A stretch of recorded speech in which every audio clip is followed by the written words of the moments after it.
I believe I am live. There we go. Alright then. Hello, dark evening, or good morning, or good afternoon, or good whatever time of night or day it happens to be wherever you happen to be. Welcome to Lives After Saints Episode 1, Vampire Holy Night show. So, welcome to Republic News. I am your hostess, Liviana, and as usual, I will be going over recent news, and if any one of you happen to be in my Discord, once I've gone over the news, I can bring some of you in if you're still around. This is likely to be a bit of a longish show. I hope not terribly long, but we shall see. Yeah. Hi, Breadmaster. I thought you left. Alright, you're back. So then, I'm going to go ahead and start going over the news. I tried to do this earlier, but apparently, my normal precinct show that I have been doing, but unfortunately, I had some issues with updates, and there were more updates happening than I realized at the time, which eventually led to the stream crashing. Glory, glory, huh?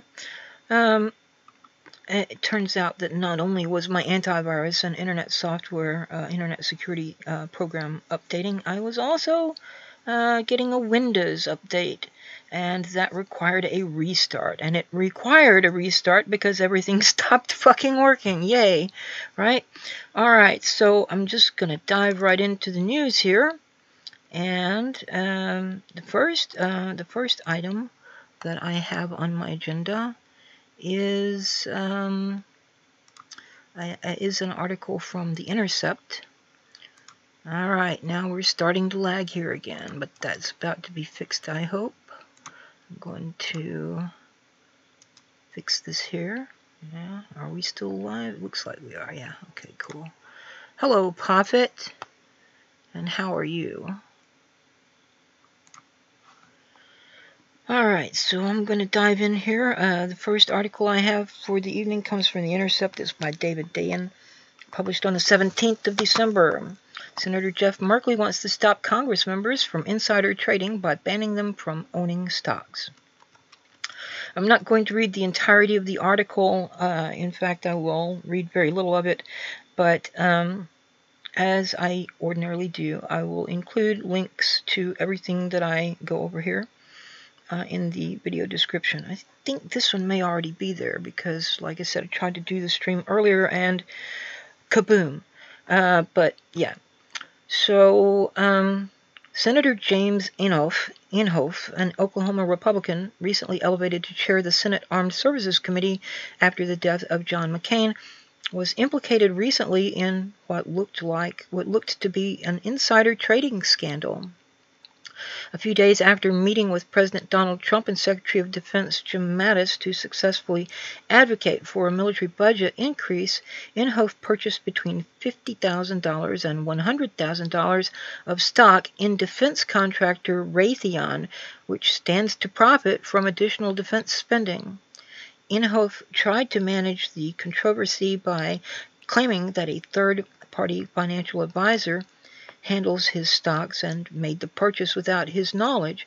Minutes after being questioned about the trades, he wrote a letter to his advisor asking him to no longer trade defense or aerospace stocks. Inhofe has even taken to carrying around a card with a stock reply to journalists about the matter. But the Raytheon trades represent only a fraction of his trading activity.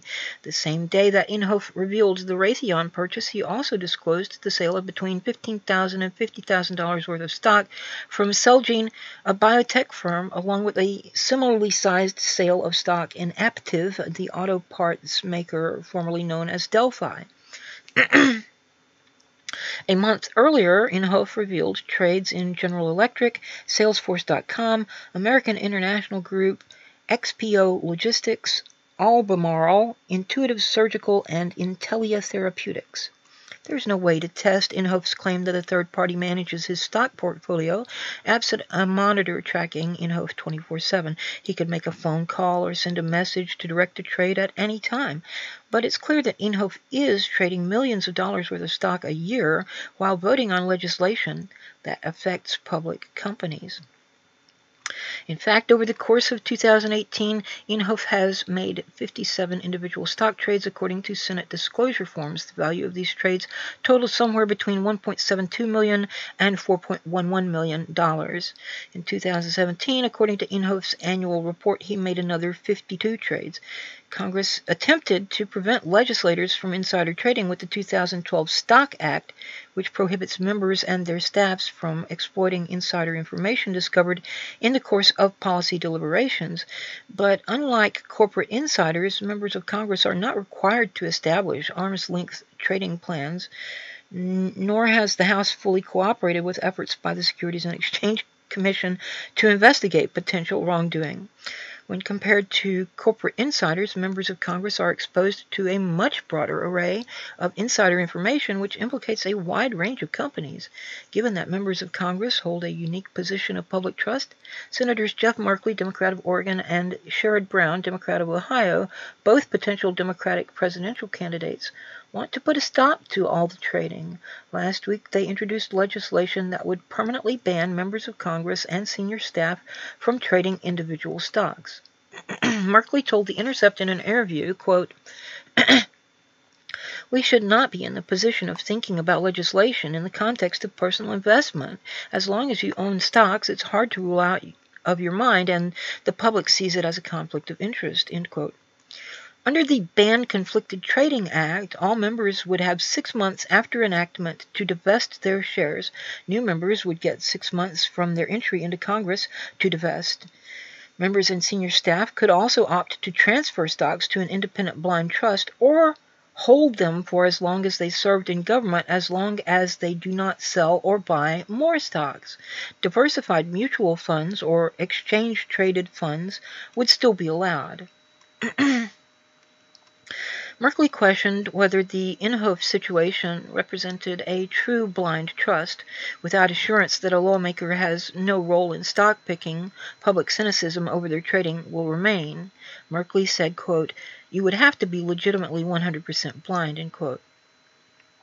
Another section of the bill prohibits members from serving as officers on corporate boards, which, amazingly, is not already disallowed. Representative Chris Collins, Republican from New York, was indicted earlier this year for advising friends and family to dump shares of the biopharmaceutical company Innate Immunotherapeutic after learning that a clinical trial for the company's key multiple sclerosis drug failed.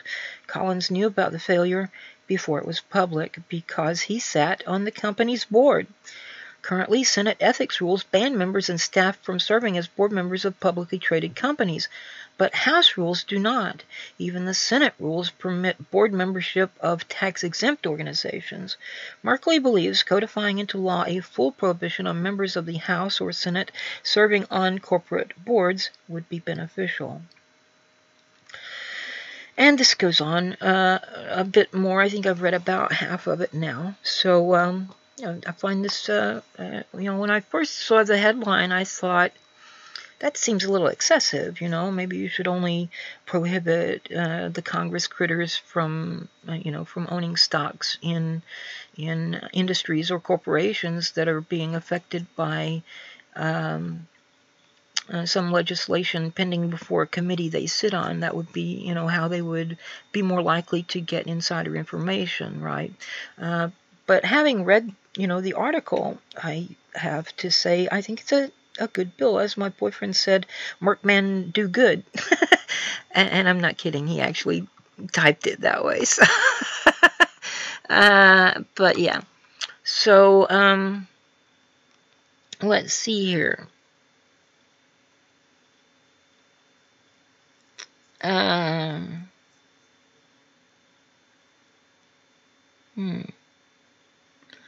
We've got quite a bit of news, Poppet, so stay tuned. I may get to that. And we'll certainly be talking about Senator Sanders a bit. Oh, you're talking about, what's her name? Sanders, right? Huckabee Sanders. Can't think of her first name, but I'm not really, yeah, I mean, I saw that something about how Trump had said that Mexico will be paying for the wall because of the U.S.-Canada, what is it? U.S.-Mexico-Canada agreement. Yeah. USMCA, yeah, I think that's it.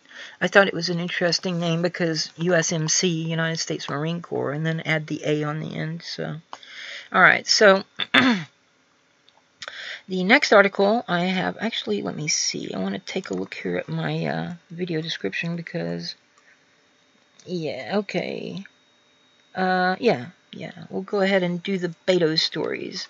I have a few stories here about Beto O'Rourke that are 4 stories, and then I will come back and talk about him a little bit further when I talk about Senator Sanders. And some of these stories are very much interrelated tonight, so bear with me as I move on to the next one, which is from Sludge. And it says, Beto O'Rourke has been removed from the No Fossil Fuels Money Pledge following Sludge report. This is published on the 18th of December by Alex Koch. Texas Democratic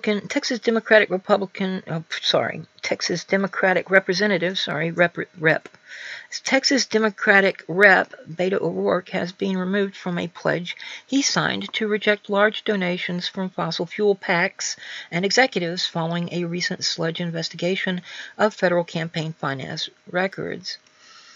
Sludge reported on December the 10th that the congressman had accepted dozens of contributions of over $200 from oil and gas executives and had not reported refunding them. Oil Change USA, which led a coalition of environmental and democracy organizations to create the No Fossil Fuel Money Pledge, attempted to reach O'Rourke's campaign and congressional office, but did not hear back, nor did Sludge. Now, before I go any further with this, I want to point out that Sludge has reported that O'Rourke accepted dozens of contributions of over $200 from oil and gas executives. This is something that you will hear a lot of people defending this or that politician. They'll say, well, that just means when it says that they received this amount of money from the oil and gas industry or from the petroleum industry or fossil fuels industry or whatever, it just means that people who work in those industries, they're not getting it from the corporations themselves. Wrong. From oil and gas executives. Those are the people in charge of the fucking companies, people, and from PACs, political action committees set up by these industries and corporations.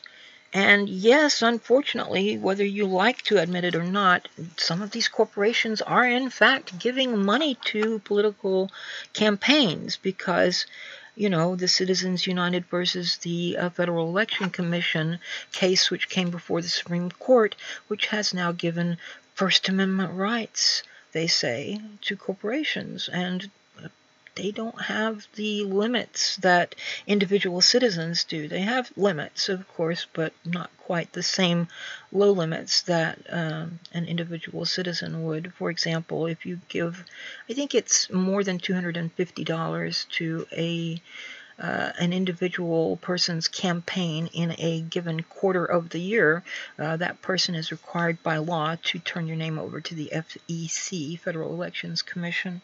So, but when it happens through a PAC or through some kind of dark money funding that goes through a PAC, yeah, they don't, you know, it's just, I got it from this PAC. So where did that come from? Well, we don't know because they're not required to tell everybody, you know, who their donors are and stuff. Interesting. Anyway, it goes on.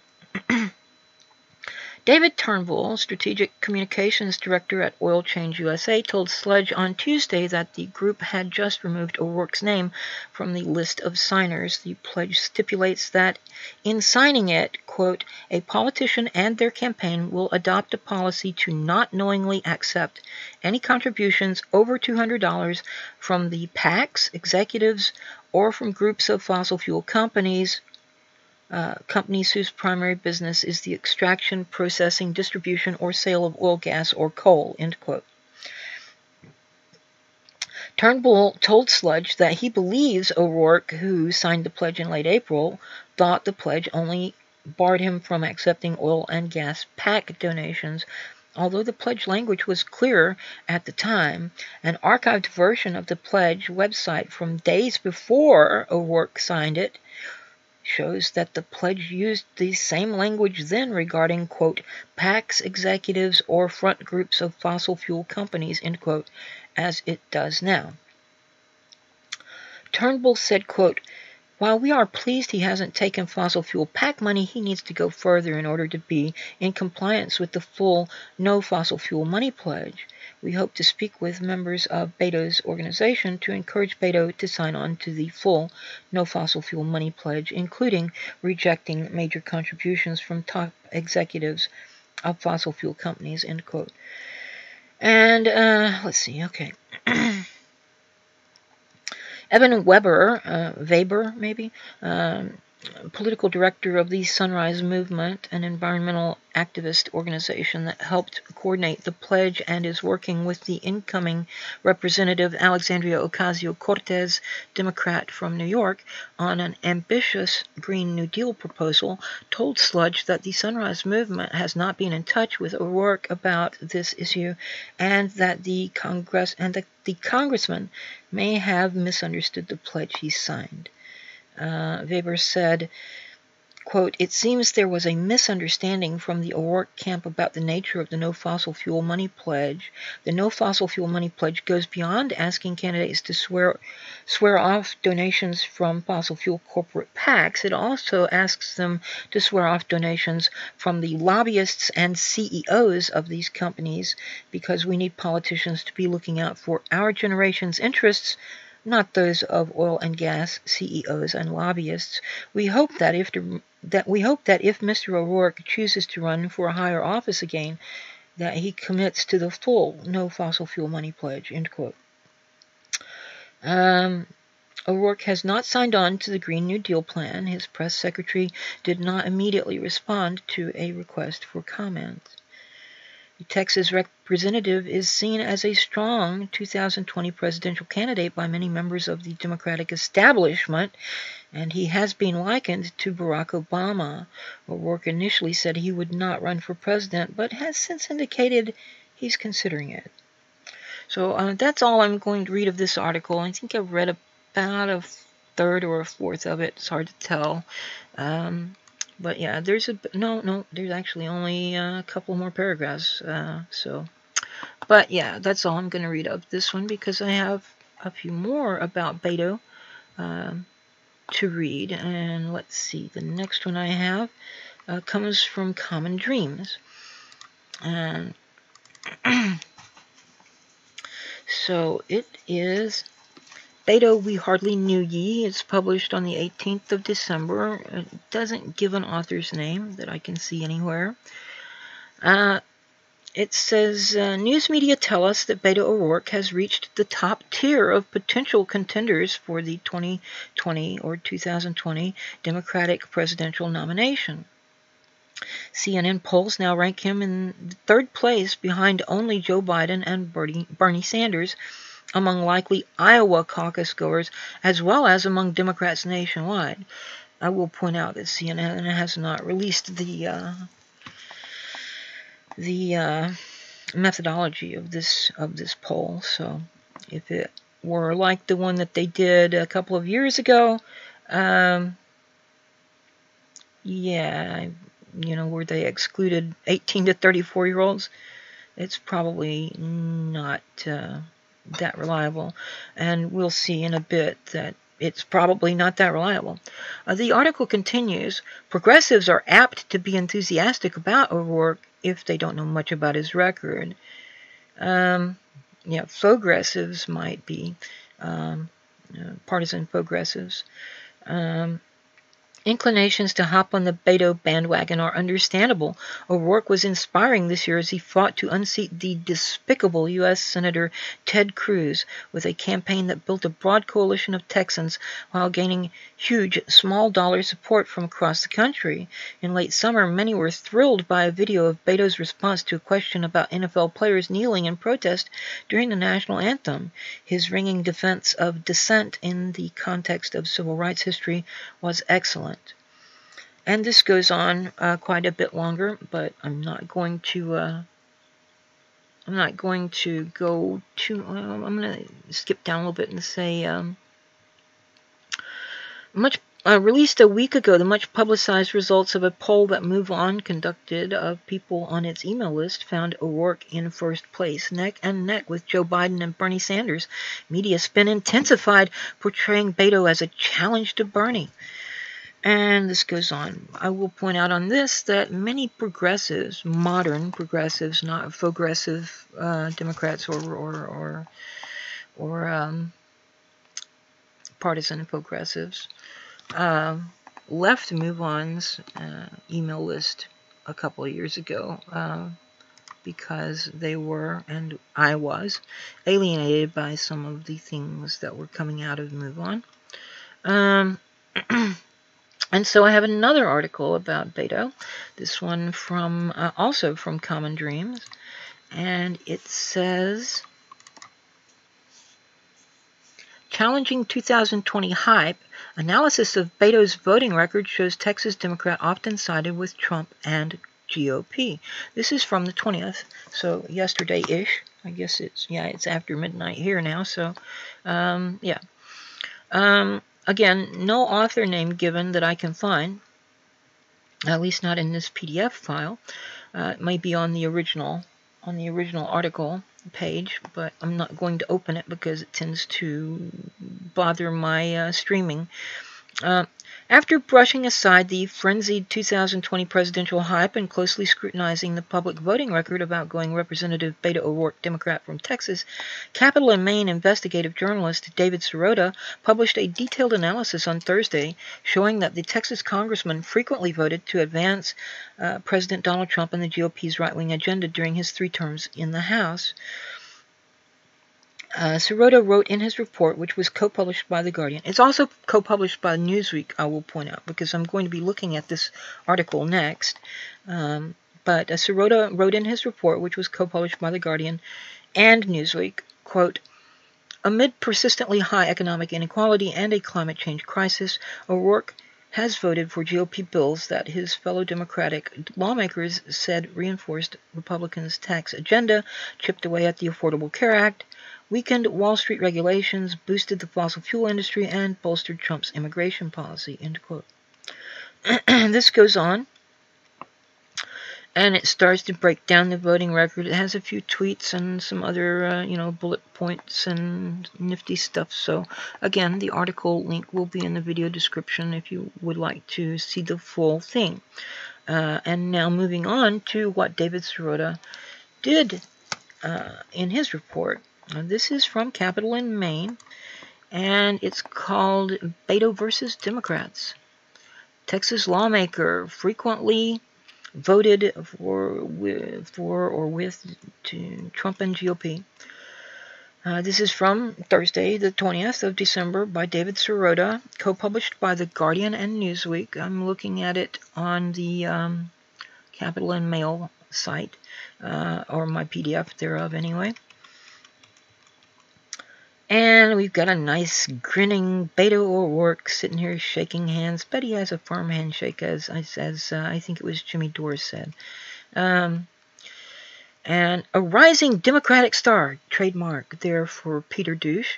A rising Democratic star has voted for GOP that Trump critics say have GOP policies that Trump critics say have aided big banks, undercut the fight against climate change, and supported the president's anti-immigrant agenda. Following Beto O'Rourke's spirited run for the U.S. Senate, powerful voices in the Democratic Party establishment have touted the outgoing Texas congressman as a 2020 potential presidential candidate who, as the party's standard bearer, would offer a vision of America contrasting against that of Republicans. However, a Capitol and Maine review of congressional votes shows that even as O'Rourke has represented one of the most Democratic congressional districts in the entire country, he has in many instances undermined his party's efforts to halt the GOP agenda, frequently voting against the majority of House Democrats in support of Republican bills and Trump administration positions. Capitol and Maine reviewed the 167 votes O'Rourke has cast in opposition to the majority of his own party in the House during his 6-year tenure in Congress. Many of those votes were not progressive dissents alongside other left-leaning lawmakers, but were instead votes to pass Republican-sponsored legislation. In many cases, Democratic lawmakers said the measures were designed to help corporate interests dismantle Obama administration programs and regulations. Let's see. Amid persistently high economic inequality and a climate change crisis, O'Rourke has voted for GOP bills that his fellow Democratic lawmakers said reinforced Republicans' tax agenda, chipped away at the Affordable Care Act, weakened Wall Street regulations, boosted fossil fuel industry, and bolstered Trump's immigration policy.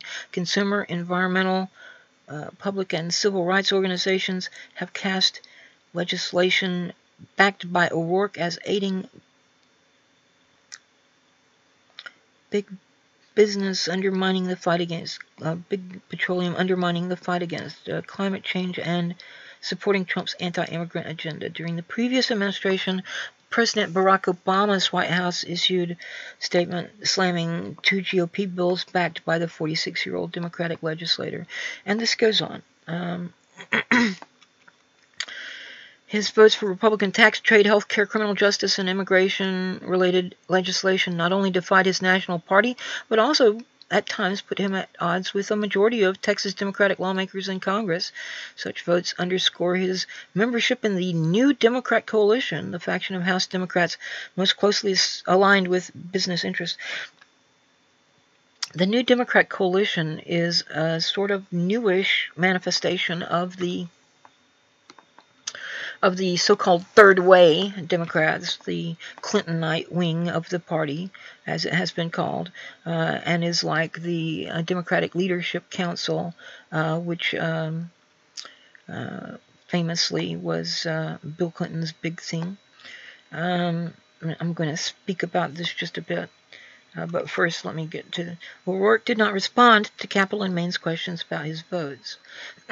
So, this third way business, what they envision as their ideal is to take what has been, since I guess the 80s, since in the beginning of the 80s, has been referred to as fiscal conservatism, and mix it with social liberalism.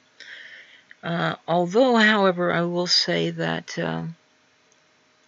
conservatism is a term like liberalism, like progressivism, like moderatism, ultra-conservatism, radical, reactionary, regressive. Those terms apply to attitudes towards change in society and or culture. Left, center, and right refer to economic positions. And the New Democrat Council and the Democratic Leadership Coalition have tried to characterize themselves as centrist, because what they say is they're offering a third way, this kind of center position between older Democrats and Republicans. And again, what they're doing is blending right-wing economics with at least lip service to socially liberal ideals. You saw this, those of you in the UK, I think Poppet is from the UK, I'm not sure. Hi, Ryan. Just noticed you there. So, some of you may be in the UK. I know some of the people that watch my channel are in the UK. You may be familiar with what was called New Labor in the 90s. That was Tony Blair and Gordon Brown. They did much the same thing. They took... Yep, it is neoliberalism. It's trickle-down economics and all kinds of fun stuff.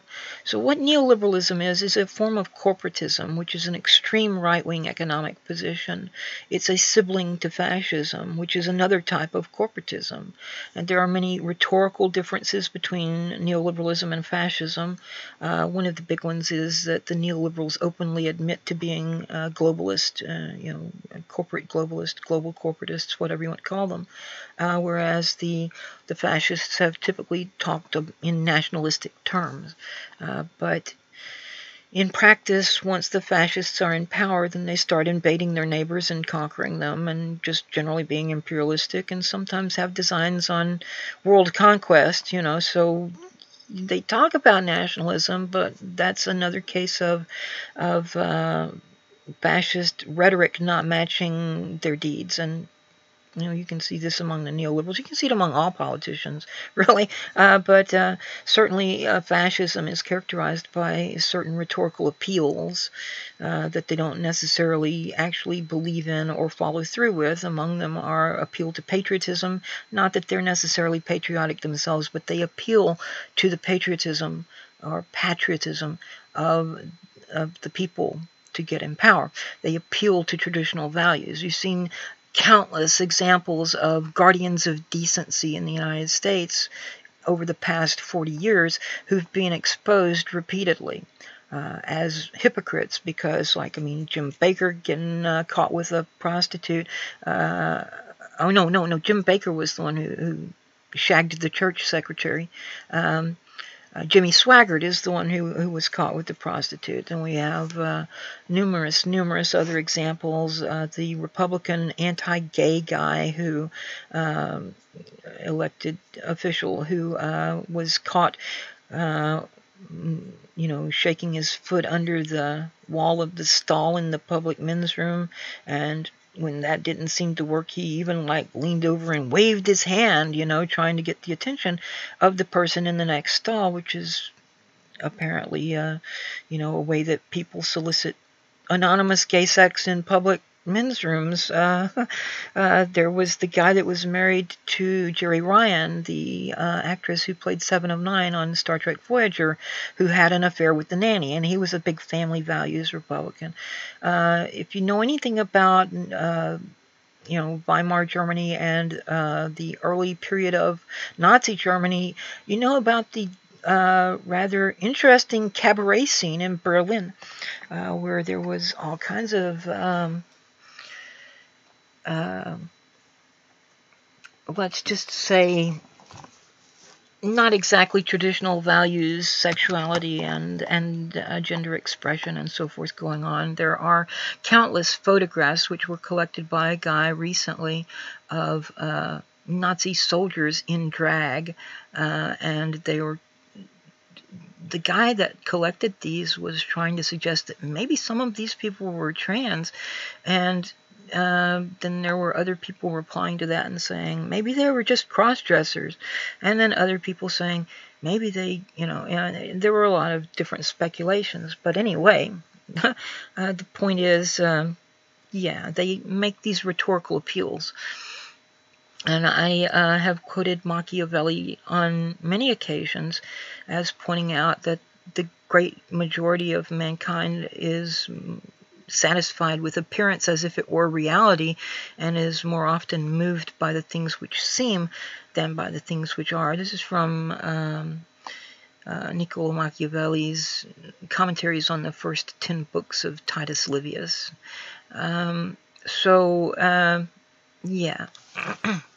They also have a rhetorical appeal to the middle class.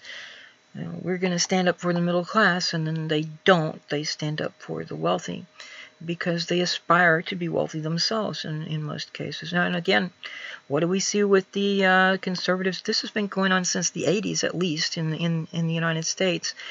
Conservatives appealing to the middle class and talking about how they're going to stand up for the middle class. And, then they give tax cuts to the wealthy and the middle class gets screwed. And then the wealthy and the Republicans point at the, we'll live in welfare queens with their Cadillacs and yada, yada, yada. So it's just like there's a little brief movie which has been made into a GIF that shows 3 people sitting at a table, and it says, "This is how capitalism works." Yeah, and it has like this rich guy with a pile of Oreos, and he's sitting there nibbling on them and happily eating away, and there's a poor guy at the other end of the table, and he's just got a few crumbs that he's trying to scrape together, crumbs of an Oreo. And then there's the guy in the middle, and he's got one Oreo sitting in front of him, and he's kind of sitting there. And the rich guy kind of taps the middle-class guy on the shoulder and points at the guy with the crumbs. And the middle-class guy turns and looks at the poor guy and starts yelling at him. And while he's doing that, the rich guy grabs the Oreo from the middle-class dude and adds it to his pile. And then when the middle-class guy looks back and sees his Oreo is gone, he looks at the rich guy and he's like, "What gives?" And the rich guy just points at the poor guy again. And so the middle-class guy goes after the poor guy again. That's exactly what it is in a nutshell right there. So I mean, there was this rhetorical appeal to traditional values, rhetorical appeal to patriotism, rhetorical appeal to the middle class, rhetorical appeal to nationalism, and so forth. I mean, these are all very characteristic practices among fascists, but they're not just characteristic of fascists, they're also characteristic of neoliberals. A lot of people don't understand what neoliberalism is. They don't know what the word means. They think it's some kind of new kind of liberalism, social liberalism, but it's not. It's Ronald Reagan was a neoliberal, okay? Bill Clinton was a neoliberal. Bush the Elder supposedly wasn't at first and then became. Then Bush the Lesser was certainly a neoliberal. Obama was a neoliberal. This has been going on for 40 years. It doesn't matter whether they had a D or an R on their jersey, if they wore red or blue. It doesn't matter. They've been doing the same shit. But although there are some rhetorical differences in terms of nationalism versus globalism between neoliberals and fascists, they're really both interested in global domination. And one of them more in a sort of militaristic manner, and the other one more in a sort of economic manner. And no, I'm not talking about the Rothschilds or any of that shit. No, I'm not a John Bircher, and they can go screw themselves. This is not about banks. This is about multinational corporations. But the real substantial difference between neoliberalism and fascism is in all types of corporatism, there is either a union between or collusion, a union of or collusion between state and corporate power. The difference between neoliberalism and fascism is which of those partners in the union or collusion has the upper hand. In fascism, the state retains the upper hand. The corporate power is made to serve the interests of the state, and as a reward, it gets, boosted and helped out, and gets bailed out and gets subsidized and so forth and so on. In neoliberalism, the state becomes the servant of corporate power and corporate interests, and so you have this revolving door between state and corporate official positions. So you'll have people who come out of the board of directors of a corporation into some appointed position in the presidential or cabinet, or in the prime minister's cabinet or whatever. You'll have them elected officials that will retire from their position in the Senate or the House of Representatives or House of Commons or whatever, and go into the corporate world. And many times they become lobbyists. We have lobbyists who get elected to office, or lobbyists who get appointed to office. And so it's just a back and forth kind of thing. We've got Goldman Sachs executives coming in to chair, like the what is it called? SEC, Securities and Exchange Commission, SEC, yeah. And, these are bankers trying to police their own, and it doesn't really work because they have vested interests, because they know they're going to go back to work in those companies whenever they, whenever the president that they're operating under is unelected or serves out his 2 terms or whatever. So then they go back. You have an example with Ajit Pai, the chairman of the Federal Communications Commission, who came out of Verizon and just gutted net neutrality in spite of all the people who voiced concerns about it and said, we don't want you to do this, we want net neutrality. And what's going to happen with Ajit Pai later? He's going to go right back to work for Verizon, or at least he thinks he is. One can always hope that he gets arrested and tried for, corruption or something. I don't know. So, yeah. Let me have a look here in the chat for a moment and see what you all are talking about. Oh, the wall. Yeah, the wall is going to be, I predicted on Twitter last night, I guess it was. But the wall is going to wind up in 2026. There will be a tour guide showing some Japanese students around the U.S.-Mexico border, and they will be staring at this rusty piece of steel jutting up out of the earth, and the tour guide will say, "And here we see one of the rare surviving sections of Trump's folly." For those of you who are familiar with the term, a folly is an architectural, I'm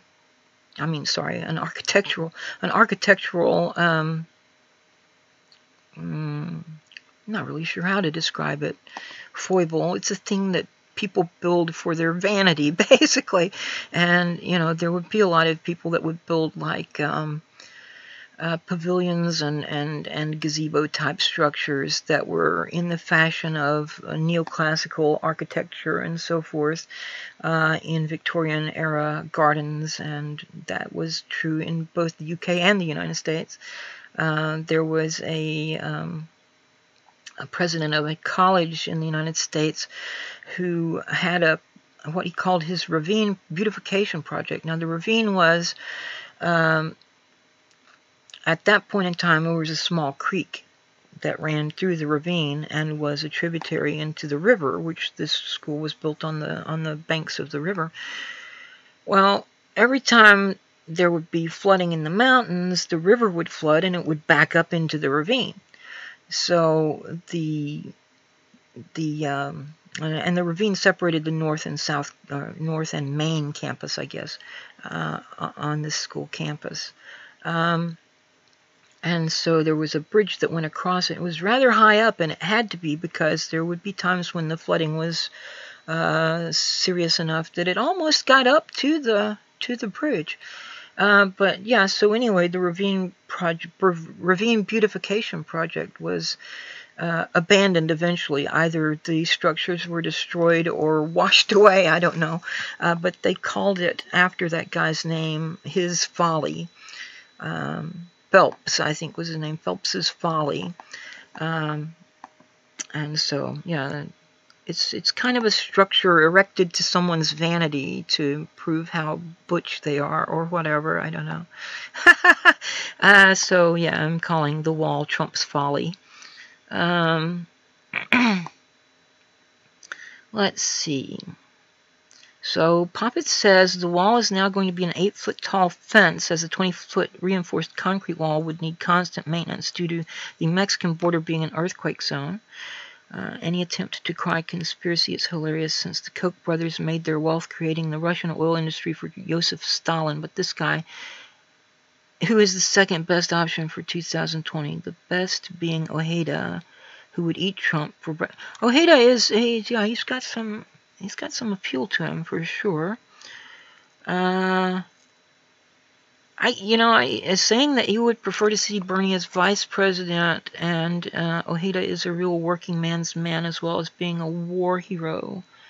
It's what the Democrats need, a tough guy, not a fop. I'm not sure what that means. I wouldn't mind seeing Bernie as vice president if he had someone like Nina Turner or Tulsi Gabbard as president.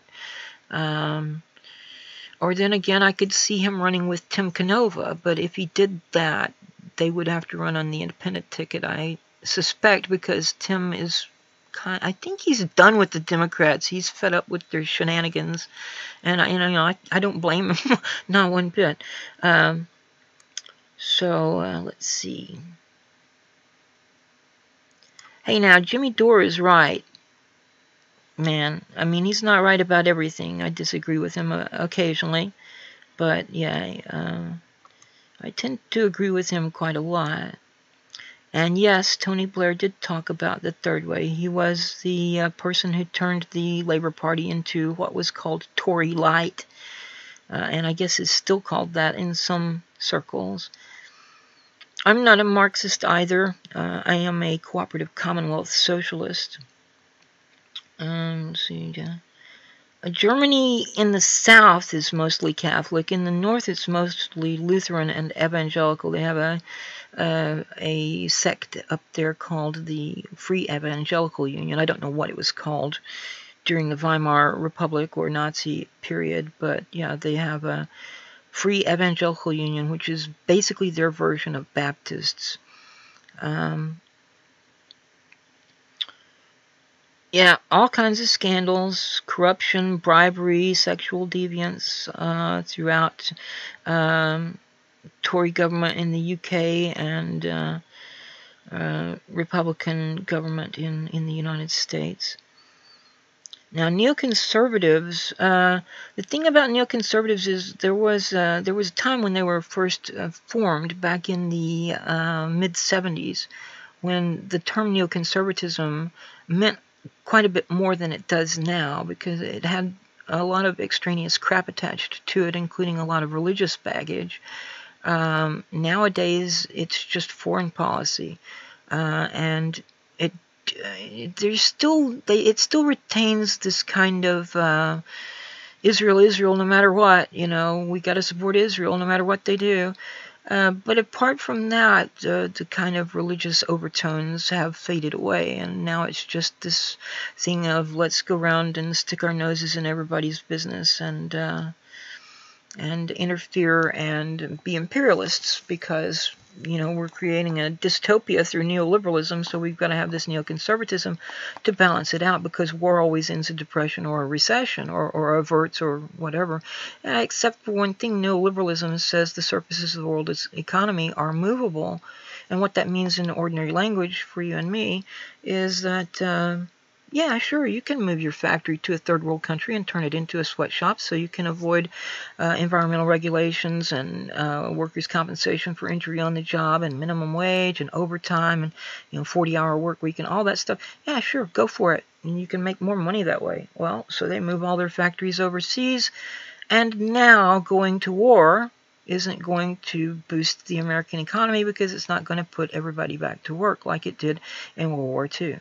They're operating on the basis of two models which are both abysmally stupid, and they don't understand that the two are inconsistent.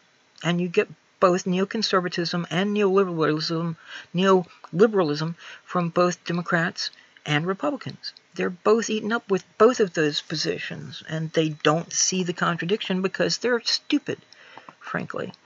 But anyway, I have never encountered a neoconservative calling him or herself progressive. But anyway, I'm going to move on now to my next article, which is about the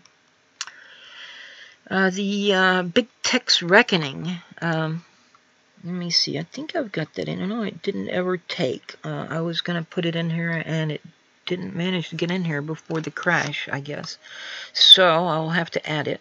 But so this comes to us from the New Republic. And the New Republic was founded in 1913 by historical progressives, what I call historical progressives. That is the progressive movement in the United States from the 1890s until about 1945. Now, there are people who say that the original progressive movement ended in 1917. Some say it ended in 1920. Some say it lasted into the 20s. But there certainly were progressives. A new progressive party formed in 1924. There were progressives like Franklin Roosevelt and Henry Wallace during the war. There, I mean, and I can't really make any discernible difference out between those earlier progressives and the progressives during, from 1924 to the end of World War II. I don't see any major difference between them. So I'm just going to keep calling this entire time period the historical progressives. The main movement may have kind of gone dormant after 1920 or so. But there certainly were still adherents of that perspective as late as 1945, as late as 1946 actually, and that's when the modern progressive movement was born. But anyway, so the New Republic was a magazine that was founded by progressives in 1913. And it's been through various owners and editors and has changed its position several times, and I'm not really sure what to make of it right now, but at least it seems to be past the right-wing ultra-conservative phase it went through a few years ago, which is good. This is by Alex Shepard from the 12th of December, and it says, Big Tech's reckoning may be imminent after all. Sundar Pichai and House Republicans probably went to bed on Tuesday feeling satisfied with the result of the Google CEO's testimony before the Judiciary Committee. House Republicans got to spend several hours bloviating about bogus claims that the large tech companies deliberately suppress conservative viewpoints, while Pichai got to spend several hours listening to House Republicans bloviate, which meant he didn't have to spend much time talking about even more uncomfortable subjects like his company's aggressive data collection and user tracking. But there were moments during the hearing that should have kept Pichai up at night. Much of the media coverage, like the hearing itself, revolved around the censorship question, specifically Republicans' attempts to get Pichai to admit that his company is biased against conservatives. Ohio Republican Steve Chabot, for instance, complained that Google's search results about the House GOP attempt to repeal Obamacare largely directed users to articles about how people would lose insurance, and that results about the Republican tax cut returned pieces about how it disproportionately helped the wealthy. And it's true. So there's no evidence that Google deliberately suppresses conservative viewpoints in its search algorithm. More broadly, in fact, Pichai and Google have both gone to great lengths to appease conservatives.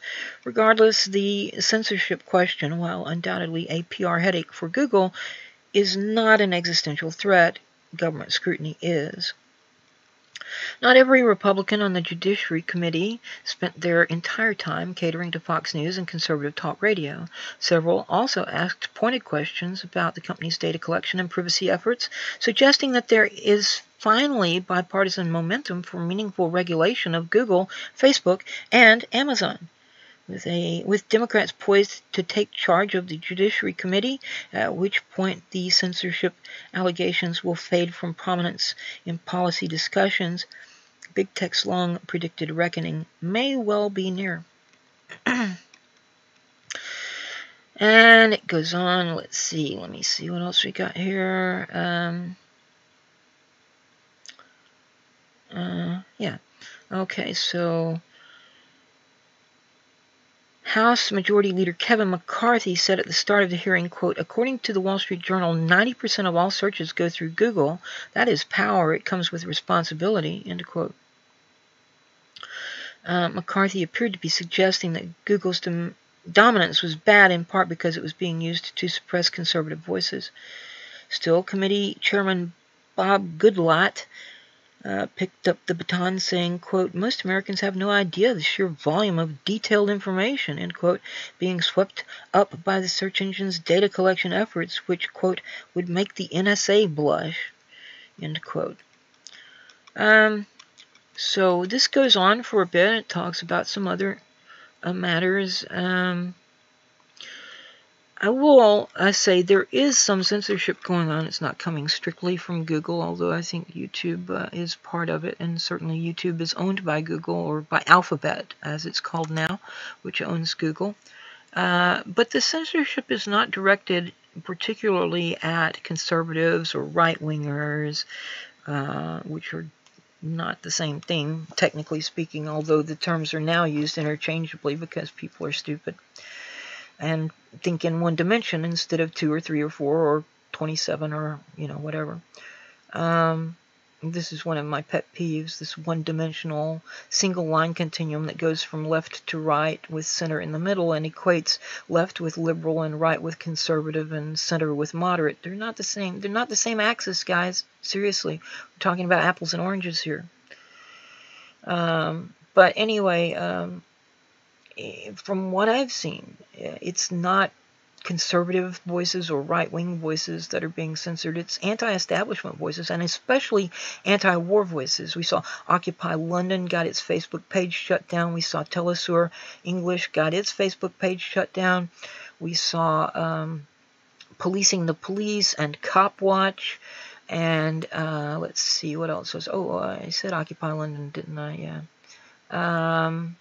The anti-media got their page shut down. They were even banned from Twitter for a while and came back. I should say suspended. I don't know if their account was entirely terminated or not, but I think they came back with a new account anyway. And these are just a few examples that I can remember off the top of my head. There are others. And what these different individuals and media outlets and so forth had in common was an anti-establishment perspective. Some of them were left, some of them were right, some of them were liberal, some of them were conservative, some of them were progressive, some of them were ultra-conservative, and and so forth and so on. But as long as they were expressing an anti-establishment position, they seemed to be getting shut down. You had this new little warning label attached to the bottom of RT America saying, oh my God, funded in whole or in part by the Russian government, oh my God. You got the same thing about Telesur, you got the same thing about several other, but you don't see anything about, I don't think that that BBC has that warning on YouTube. I could be mistaken, and I could go look again. Certainly the Beeb is funded at least in part by the UK government. You don't see this warning on the Washington Post's YouTube channel either, and they have a long history of collaboration with the CIA.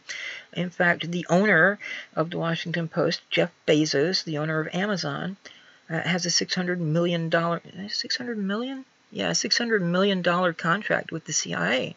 There's talk of something called Operation Mockingbird, which may not have been the actual official name of what was going on, but there was certainly some kind of collusion between the CIA and media personalities beginning in the late 40s or early 50s and continuing up until... what the heck was the guy's? Sydney,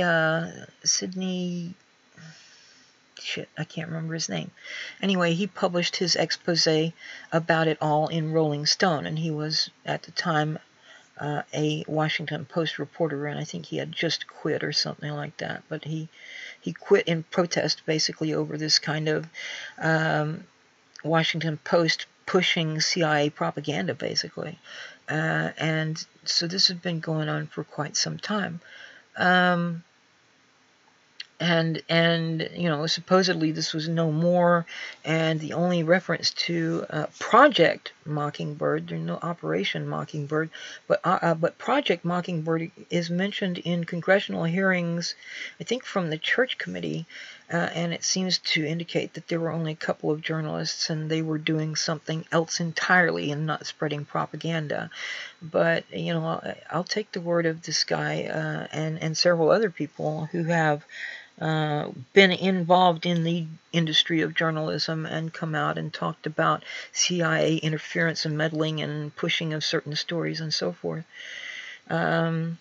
And certainly we saw in the lead up to the Second Iraq War, a lot of bullshit from the media trying to tie Saddam Hussein to the 9/11 attacks and so forth. And, they never actually came out and blatantly said it, but they heavily implied it, and a lot of the headlines, had that clickbait thing so that the masses who don't actually read more than the headline, or maybe if they're particularly skeptical, might read a couple of paragraphs, but they're going to see that headline, and that's going to stick in their minds, and they're going to associate Saddam Hussein with the 9/11 attacks, and I mean, it's really quite interesting. But yeah, now how did I get off on this? Talking about, oh yes, yeah. So, I mean, yeah, there is some censorship going on, but I don't think it has anything to do with being right-wing or conservative. I think it has to do with being anti-establishment. Yeah.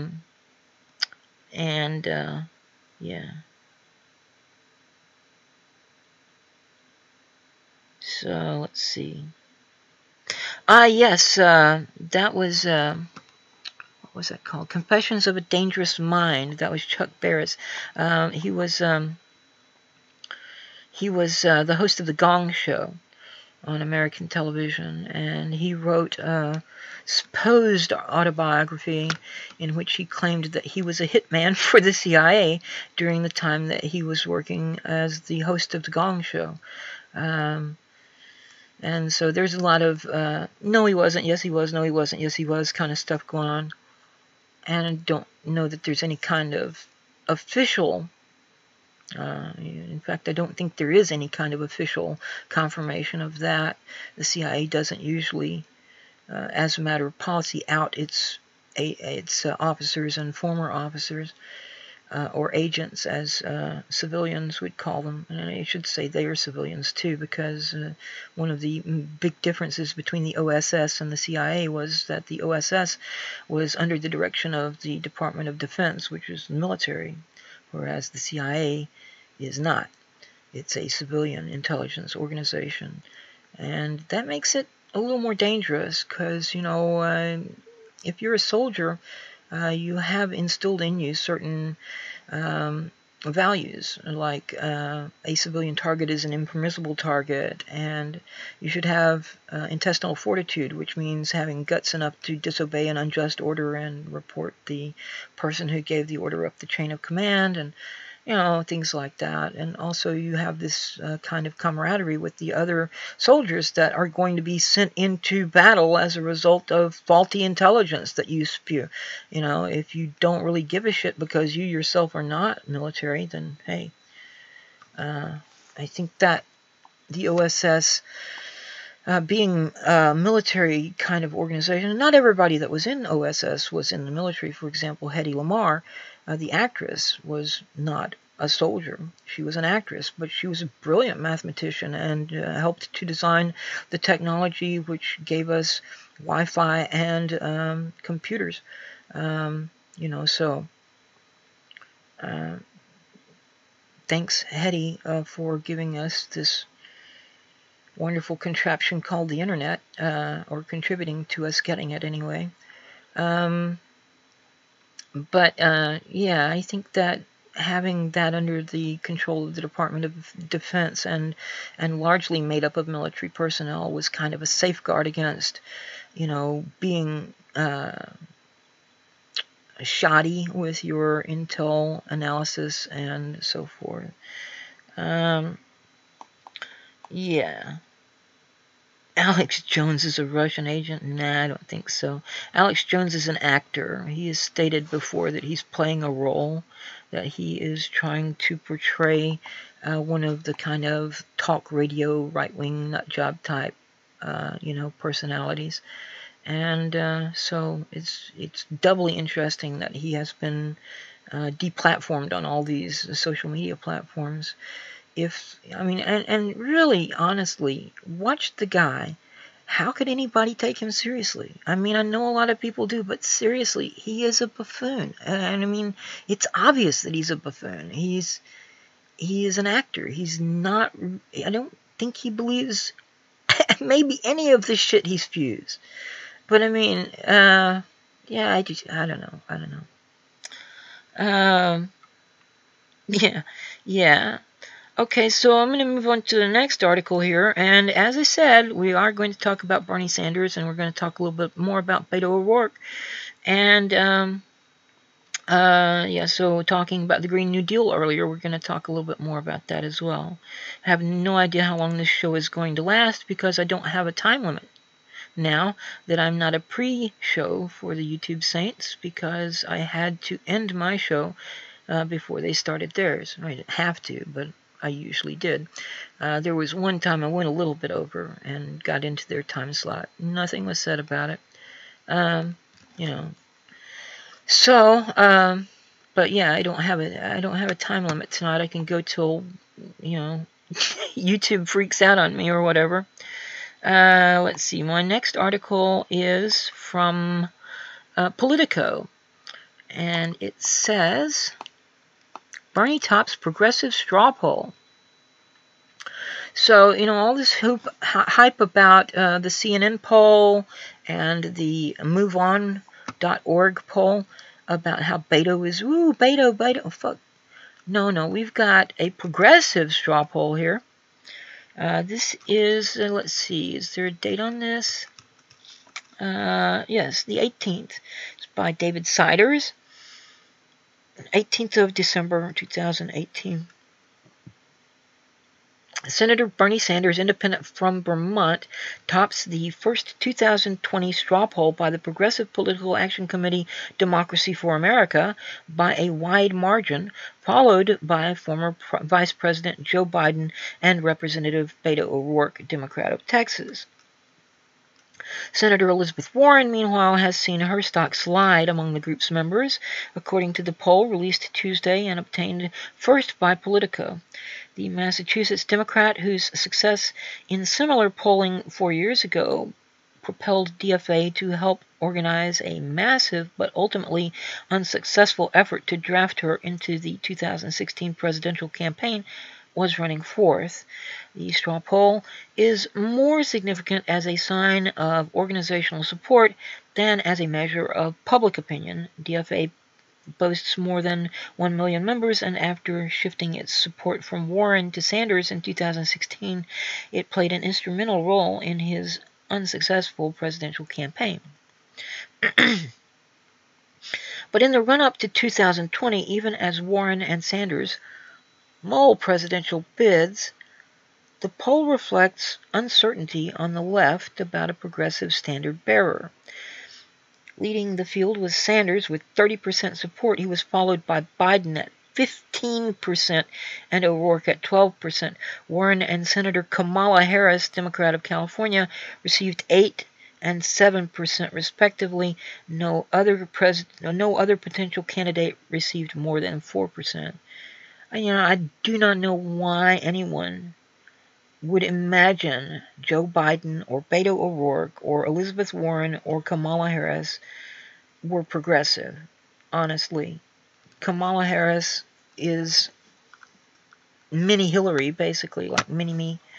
And Liz Warren, well, she grandstands a lot about banks, and she's kind of one of the lone voices on the Democratic side of the aisle who will kind of cast some votes against banks. But they only let her do that when they know they've got the votes to pass what they want to pass. And otherwise, she falls right in line with the standard neoliberal goals and neoconservative goals as well. O'Rourke, as we've already said, I mean, I knew this before any of this stuff that David Sirota published recently, a couple of days ago, whatever, that O'Rourke has a shady history, that he has taken PAC money from, I think it was from Chuck Schumer's funders. And Chucky the Schume is not a progressive by any stretch of the imagination. Joe Biden? No. I mean, he's Obama's vice president. Who would think that he's progressive? But Kamala Harris, I mean, there's just no way. Kamala Harris and Joe Biden are the two that just mystify me why they're on this poll at all. I can see some people maybe still being deceived by Liz Warren's rhetoric and grandstanding, but, this is the thing we were talking about earlier. Stop paying attention to what they claim and watch what they do. And pay attention to what the other people are doing at the same time, because it'll tell you a much more interesting story. Warren is kind of one of those people who is what I call a progressive opportunist. The people who try to appear to be progressive, who use progressive rhetoric, who do some grandstanding and seem to be progressive. But if you watch their actual votes and so forth, they're not really. I mean, progressivism has certain elements, some characteristics that. Hitting one of those 9 or 10 or 11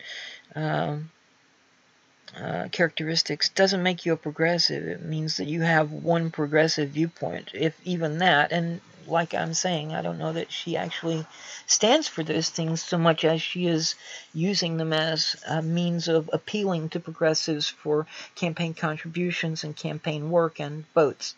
I am not impressed with Liz Warren, and I haven't been for quite a while.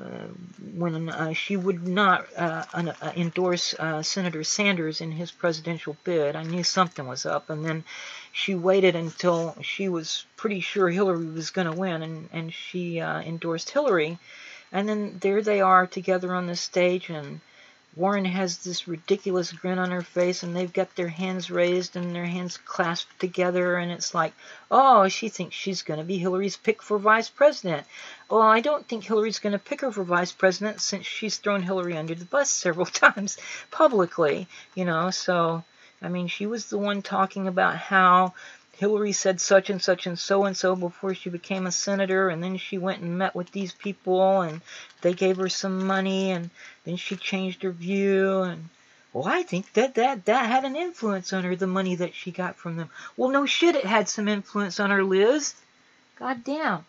But now you think she's going to make you her vice presidential running mate after you told the truth about her? Fuck, no, this is Hillary Clinton we're talking about. She has no values. The only thing she believes in is her own ambition. She wants more wealth and power, and that's it. She'd sell her own daughter if she thought it would bring her more wealth and power. I wouldn't put anything past her. I would not trust that woman to take the trash from my front porch down to the garbage cans at the road. I'm sure she would find some way to do something nefarious with it in order to further her own ambition. And, I don't know what she could do with my trash, but, if she could find something to do with it that would further her ambition, yep, she would absolutely do it. I lived in Arkansas when Bill Clinton was governor for all but the first 6 months or so of his first term, and all but the last 6 or 7, maybe 8 months of his last term. So I knew who Hillary Clinton was before most people ever even heard of her. And I never trusted her. A Southern girl can tell, especially when it's a Yankee woman, that a person is a fake. The kind of person who you go to a social event and they're real pleasant and have a nice big grin and they're so polite and sweet to you, and as soon as you leave the room, they're talking shit about you to the other women there. I heard she was a slut. I know, we have these people here in the South, okay? And it's really easy to spot them when they come from outside the South because they're not part of our culture and they don't do it right. Well, Hillary is a notorious liar, but she's also a very bad liar. It's pretty transparent to anybody who bothers to pay any attention. I don't know why anyone could not see that she is a fake. She talks out of both sides of her mouth. Anyway, I can bitch about Hillary till hell freezes over, and I'm probably preaching to the choir. I think both. I know Ryan doesn't have a very high opinion of her, but yeah, but yeah, Elizabeth Warren is another one that I don't think she's quite Machiavellian in the same way that Hillary is, but she's certainly an opportunist. But So, and this article goes on a little bit longer. Yeah, several more paragraphs here. So, I mean, again, I will include this in the links in the video description. You may have to check back later because I'm not entirely sure that I will get all of these added before I'm going to go ahead and put this one in now, and then I've got to do the one for the tech reckoning thing from the New Republic. But let's see here. Go ahead and put this one in. There's that, and we will take the link for it here. So the point to this article actually is, CNN and Move On may run their polls and claim that Beto is doing real well and Joe Biden is doing real well, but when you talk to actual progressives, you're going to get a different story, because progressives are not going to be impressed. I mean, modern progressives are not going to be impressed with Beto O'Rourke, and modern progressives are not going to be impressed with Obama's vice president either. Let's see here. Alright. So this one, I'll just call this one Big Tech's Reckoning. And put a question mark. And then put the link for that in there. So you guys have any... Yeah, exactly, Ryan. Super predators, workfare. She doesn't believe in same-sex marriage until it becomes politically expedient for her to believe in it. Believe all women unless they accuse Bill Clinton. Yeah, that's Hillary. She's not. I mean, I don't even understand why anyone would think she's a feminist champion. I don't know where they got that notion. Well, she's a woman running for president. Well, Lottie fucking da. So was Jill Stein, but I don't see you falling all over her, you dumbasses. Well, you're a sexist if you don't vote for Hillary. No, I'm not. I'm a woman. Well, you have internalized misogyny. No, I'm voting for Jill Stein, bitch. Come on. She's a woman, too. Did you not know there was another woman running? Come on. What in the actual fuck, people? Oh, my God. Oh, you called me a bitch. You are a misogynist. No, I call myself a bitch, and I shouldn't have called you that, because that's an insult to me to associate you with a term I call myself. I apologize to all my fellow bitches in the world. I should not have called these stupid people bitches. So anyway, no, I'm serious. I do actually consider bitch to be a compliment, but it has to be, in the right context and stuff. So, as I said, we will be talking a little more about the Green New Deal. Now, I have several very long articles about the Green New Deal, and I'm probably not going to read even part of all of them. There are a couple of them that I'm probably just going to put the links up for, so you can read them in more detail, or, read more information about the Green New Deal, apart from what I've read, as well as the links to the articles that I do put up. And so, I will just be reading portions probably of the articles that I do read. But certainly, there's one in particular that's rather long, and I'm probably not going to read any of it at all. But yeah, I'm going to actually mix it up a little bit, because I found an article later today, or today rather, this morning sometime, that was interesting. Someone had posted at Facebook, and I thought it would be a good article to start off with, but it wasn't originally at the start of my list of things to talk about pertaining to the Green New Deal. So I'm actually going to grab that one first and read it. And I'm probably going to read all of that one. Yeah, this one is also from Politico, and it's let's see. Where is it? No, I've got it here somewhere. Yeah. Okay, so alright, so this is from Politico. It's published on the 19th. It's by Michael Brenes. Or Breens, or Brainace. I'm not sure how to pronounce the guy's name. I apologize to you, Mr. B, if I have mispronounced your name, and I'm sure I did because I gave like 3 different pronunciations. But anyway, so this is actually called, Here's What Happened to the Last Green New Deal. And the subtitle, If Progressives Want to Pass Environmental Legislation, They Should Pay Attention to What Happened 50 Years Ago. Well, what happened 50 years ago? I'm glad you asked. So, ever since Representative-elect Alexandria Ocasio-Cortez made a Green New Deal a cornerstone of her legislative agenda earlier this month, liberals have been buzzing about its transformative potential to fight climate change.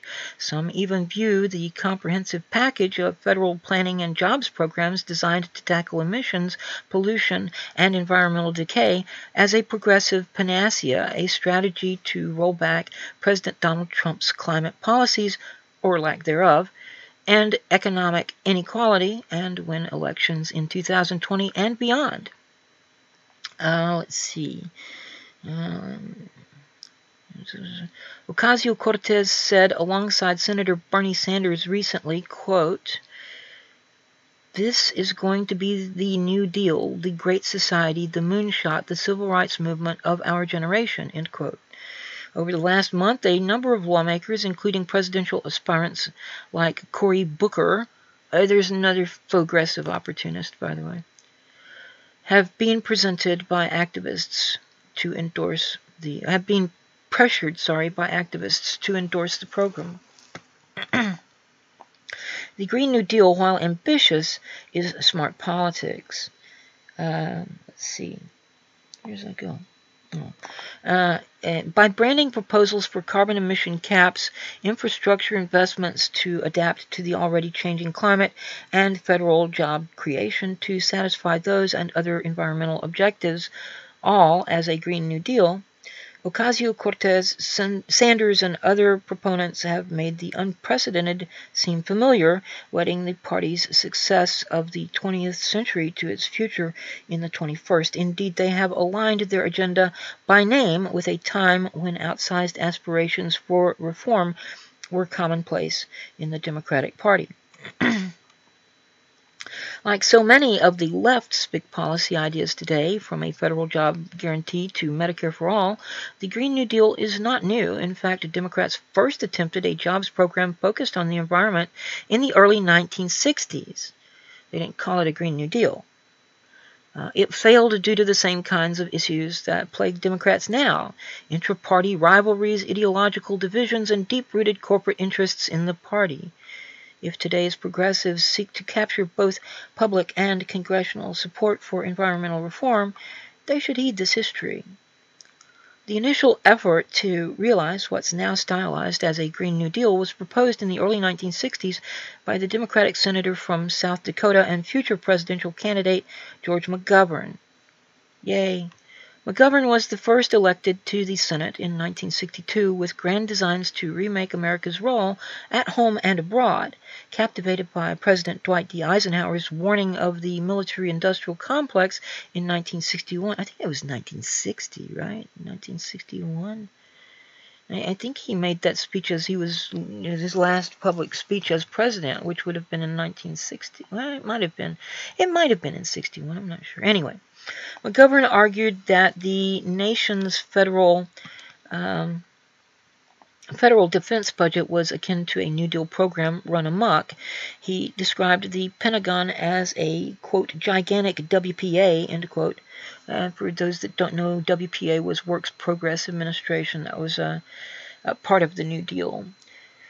He described the Pentagon as a, quote, gigantic WPA, end quote, that spent exorbitant government funds on a needless arms race and distracted Americans from domestic concerns, among them the environment. In 1964, McGovern sponsored legislation for the creation of a National Economic Conversion Commission, NECC, to transfer jobs in defense to peacetime work. but, for example, civil engineering and commercial manufacturing. On the surface, the NECC's purpose was rather simple, to help the unemployed defense workers find jobs, but McGovern's ulterior motive for the Commission was to reallocate military spending to fight environmental problems, to give defense workers green jobs, to use an anachronistic term. Now, see, as I mentioned in my recent article for Real Progressives, McGovern was widely known as the peace candidate, but he was also widely recognized as an ecology candidate and a champion of women's rights.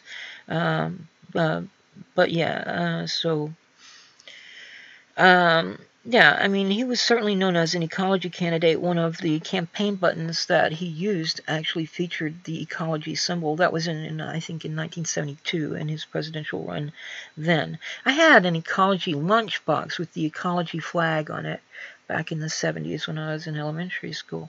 Anyway, to continue, influenced by the research of Columbia University economist Seymour Melman, a critic of the permanent war economy, McGovern believed employees of the defense industry would better serve their country by working on, quote, water pollution, air pollution, quote, and other environmental fields, which McGovern felt were more, quote, exciting and hopeful alternatives where those resources and that manpower can be used, end quote. McGovern said in 1964, quote, I think we ought to stress that reductions in defense spending can provide a very hopeful opportunity for the people of the United States, end quote. History was on McGovern's side in 1964. Just 2 years earlier, the marine biologist Rachel Carson had published her groundbreaking work, Silent Spring. Carson's account of the insecticide DDT's impact on the environment appalled many Americans, including congressional Democrats, who called upon Carson to testify before Congress in the months before McGovern proposed the NECC. Silent Spring's moving descriptions of pesticides' deleterious effects on the environment, and Carson's warning that the 1960s was America's, quote, only chance to reach a destination that assures the preservation of the earth, end quote, proved the United States had no real policy to alleviate the degradation of the environment, jarring Democrats like McGovern into action and propelling the environmental movement forward years before a federal agency dedicated to environmental protection, the EPA, was established in 1970. Changes to the Cold War also helped McGovern's cause. After the Cuban Missile Crisis brought the world to the brink of nuclear annihilation in October 1962, President John F. Kennedy re-examined the arms race and the conflict between the United States and the Soviet Union. In an effort to cool tensions between the two superpowers, Kennedy signed the Limited Test Ban Treaty in 1963, which prohibited atmospheric testing of nuclear weapons in both the Soviet Union and the United States. Its ratification was also spurred by new scientific evidence on the environmental effects of high levels of radiation in the atmosphere. That same year, Secretary of Defense Robert McNamara, supposing that maintaining a preponderance of American power amidst a thaw in the Cold War was superfluous, began to close military bases throughout the country with the goal of, quote, obtaining the maximum defense at the lowest possible cost, end quote.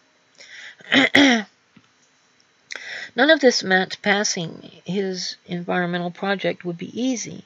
McGovern knew that if the NECC had any chance of surviving in Congress, it needed an unlikely coalition behind it. Whenever he had a colleague or a camera in front of him, McGovern argued that the NECC had something for everyone. Defense contractors needn't worry about converting jobs to peacetime purposes, since the process would still be coordinated by, quote, the wisdom of our private contractors, end quote, and, quote, our private businessmen, end quote. Scientists and engineers, he maintained, should be excited that their skill and brainpower would be funneled into solving the world's problems rather than weapons production. And the American military, now free of unnecessary defense programs, could more effectively concentrate on the dangers of the times, at that time, the Cold War.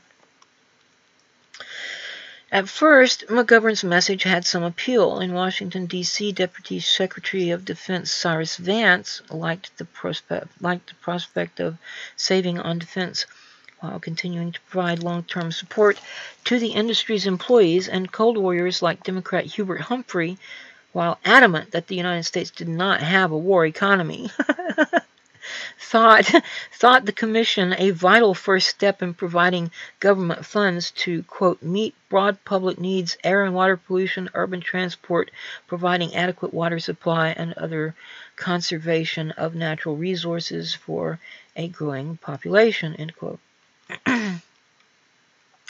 But then came Vietnam President Lyndon Johnson's decision to escalate the war in Southeast Asia.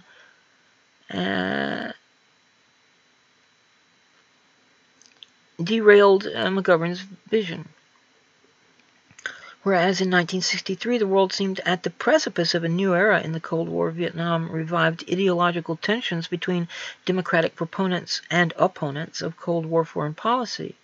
And I've talked about this as well in my recent article for Real Progressives. Hawkish Democrats became enemies to the NECC, afraid of diverting monies away from the war. The stiffest opposition to the plan came from the Johnson administration, which criticized McGovern's idea for a 10% cut to a $300 billion defense budget as radical. Moreover, defense contractors failed to see the utility of McGovern's commission, as they were now awash in new, albeit temporary, defense contracts to fight the war. When the NECC would be revived over 2 decades later, as the Cold War was finally coming to an end, it would be a smaller private endeavor focused on public education about economic conversion and disarmament, and stripped of its earlier environmentalist goals. The collapse of this earlier Green New Deal has important lessons for Democrats today. Its failure was not due to a lack of imagination, but to the Democratic Party's lackluster and divided response to that imagination. McGovern's prospects. Does this sound familiar? Yeah. McGovern's prospects for solving environmental problems in the 1960s were bound up in his party's politics of the time, as the Cold War forced Democrats to reconcile their global fight against communism with their liberal designs for domestic reform. I wish they would capitalize some of these words that should be capitalized. Anyway, without party-wide agreement on foreign policy priorities or environmental ones, McGovern's proposal was doomed. Democrats today need to make sure their priorities align before they tackle a Green New Deal again.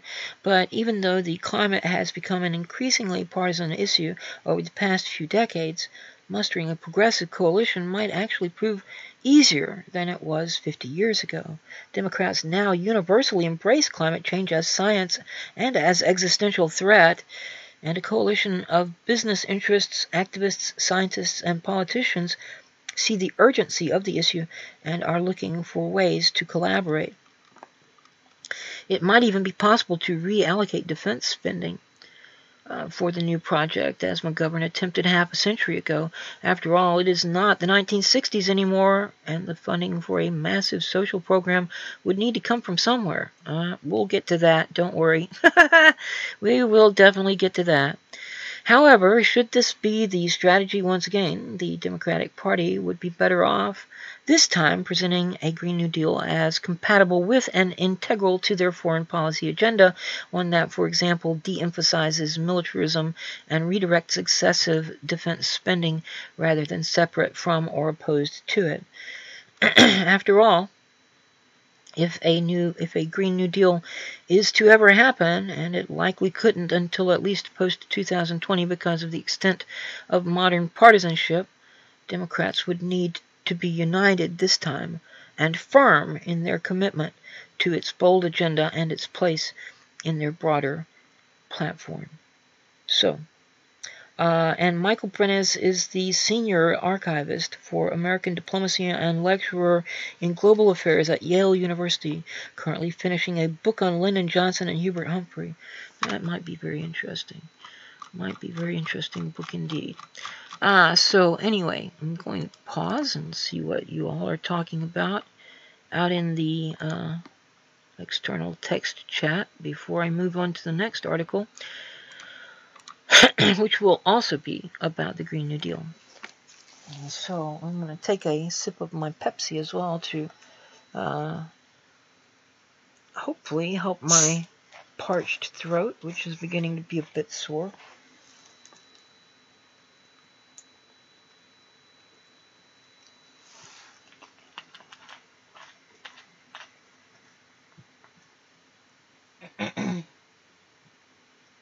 It probably didn't help that the girl at the store today gave me menthols instead of my normal cigarettes, and I didn't even notice till she put them in the bag.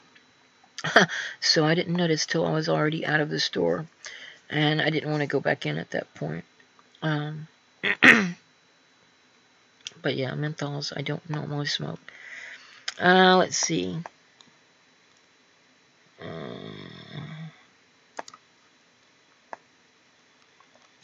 Alright, so let's see.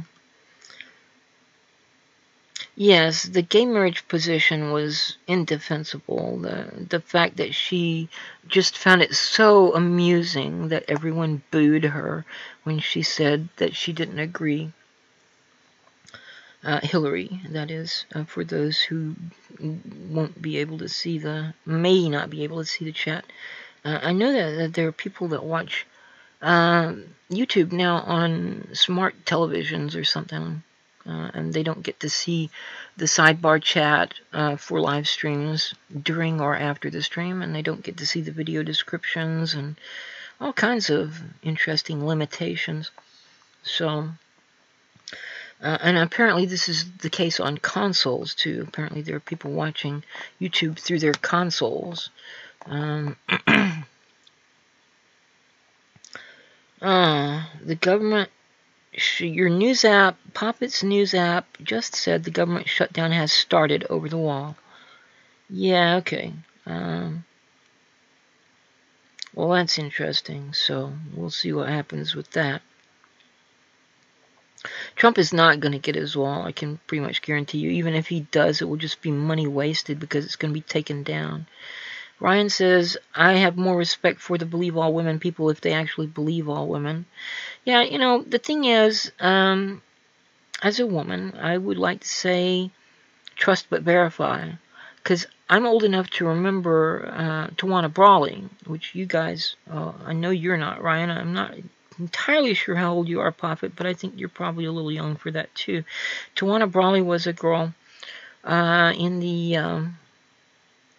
I think it was the 80s, the late 80s, who I guess she ran away from home or something, and was found 3 days later in a garbage dumpster with feces on her and the words, the N-word and something else written on her arms, and she claimed she'd been raped by 2 white guys, or, you know. Turned out later that she'd just run away from home and been out partying or whatever, and didn't want to get in trouble, so she made up this elaborate story. So, I mean, yeah, I mean, you know, women are no more likely to tell the truth than anybody else, and yeah, I'm not saying that they should be interrogated as if they were the criminal whenever they come in and report a rape, but, you know, and they certainly shouldn't. Nobody should be interrogated or put through the ringer or made to feel like they're the person who did something wrong. But, you know, take their statement, get the information, you know, go over it a couple of times, make sure it's consistent, and then actually do some research. Don't just believe her just because she's a woman. Because women lie too. I mean, Hillary Clinton, we were just talking about Hillary Clinton, right? I'm not sure Hillary Clinton has ever told the truth publicly, honestly. Anyway. You gotta have a public and a private position, Hillary Clinton. Yeah, okay. And, okay, that's interesting, Prophet, about your former boyfriend.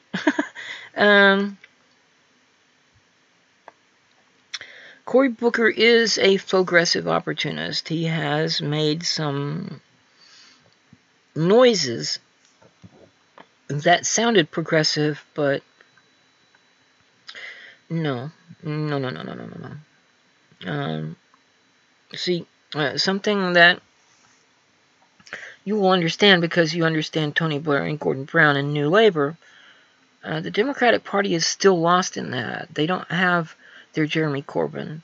I mean, Bernie Sanders is the closest that they could have, and he's not a Democrat, as they are so fond of pointing out, as if that were some kind of disqualification. I think that's actually more likely to impress people favorably than turn them off. The Democratic Party is a very establishment party. It's lost in neoliberalism on the economic front and neoconservatism on the foreign policy front. And it's just as authoritarian as the Republican Party. It's just that there are minor variations in what they want to be authoritarian about, which parts of your life they want to dictate for you. Like, say, the Republicans want to say women can't have abortions, gays can't marry, you shouldn't look at porn, and the Democrats are like, no due process, no free speech, hate speech is a bad thing, we gotta have a law against hate speech, and what's the other thing? Oh, some of them don't like porn too, the neo-Puritan among them, oh yes, and you can't have firearms, but no. And coming up with all these ridiculous restrictions on what kind of firearms you can own. I mean, what is an assault weapon? That term has no meaning in the firearms industry. That was a purely political term made up. That, during the time we had an assault weapons ban, I could go down to a gun shop and buy the exact same weapon, except it didn't look scary. It didn't have black subdued metal and subdued black plastic on it, didn't have a flash suppressor on the barrel, didn't have a pistol grip, didn't have, all these, but it fired the same rounds at the same rate of fire. It was a semi-automatic rifle, exact same weapon in every way except for appearance. And frankly, the assault weapons ban did nothing to decrease gun violence in the country. The big issue was gun violence, as my friend Nick, Wizard of Cause, has said before. We spend far too much time focusing on the gun part of gun violence and nowhere near enough time focusing on the violence part of gun violence. Because, I mean, there across the pond in the UK, you guys have gun control, and now you've got knife control because gun control wasn't enough. And now it's like potato peeler control. And the Neds in Scotland are grabbing chunks of masonry and concrete and bashing people's heads in. They're taking screwdrivers and anything they can get their hands on to use as weapons. It's not going to stop. You're going to have more and more restrictions, and it's never going to work because prohibition never does work. You can have prohibition on alcohol. It didn't work. What did it do? It made organized crime wealthier and more powerful. You got prohibition on marijuana. What does it do? It makes organized crime wealthier and more powerful. You got prohibition on assault weapons. What does it do? It makes the black market, organized crime, again, wealthier and more powerful. If you, all these things, there's no way to actually ban it. In the United States, with the vast amount of firearms that exist in this country, there's no way you will ever ban private ownership of firearms. It just won't happen. So, I mean, but yeah, there are other things, and each of these two parties has their own particular issues that they want to tell you what you can and can't do in your private life and so forth. I live in the country. I have 3 genuses, or 3 genii of noxious adders here, of vipers, I should say. in this area. There are several species of rattlesnakes. There are water moccasins, also known as cottonmouths, which is one species. We have copperheads, which are abominable creatures. You can't see them if they're lying in fallen leaves because their camouflage is that good. They don't hiss, they don't rattle, they don't run away, they play dead. You get up on top of them, no warning, they strike. They're horrible, horrible creatures, and if anything ever deserved to be extinct, it's them. So, I mean, we've got bears here, we've got mountain lions, we've got bobcats, we've got, and wolves are not really a threat. I mean, that the old fairy tales are not really true, but I mean, if they get hungry enough and you're outside by yourself and there's a pack of them, they might try to fuck with you. I kind of doubt it. It's not really a common occurrence, especially around here where they generally have plenty of food to choose from. But yeah, we have pest animals as well, skunks and possums and woodchucks and what are also called groundhogs, woodchucks, and raccoons. Raccoons will kill your cats if they're outside cats. Raccoons will steal your cats and dogs' food if the dog is small enough.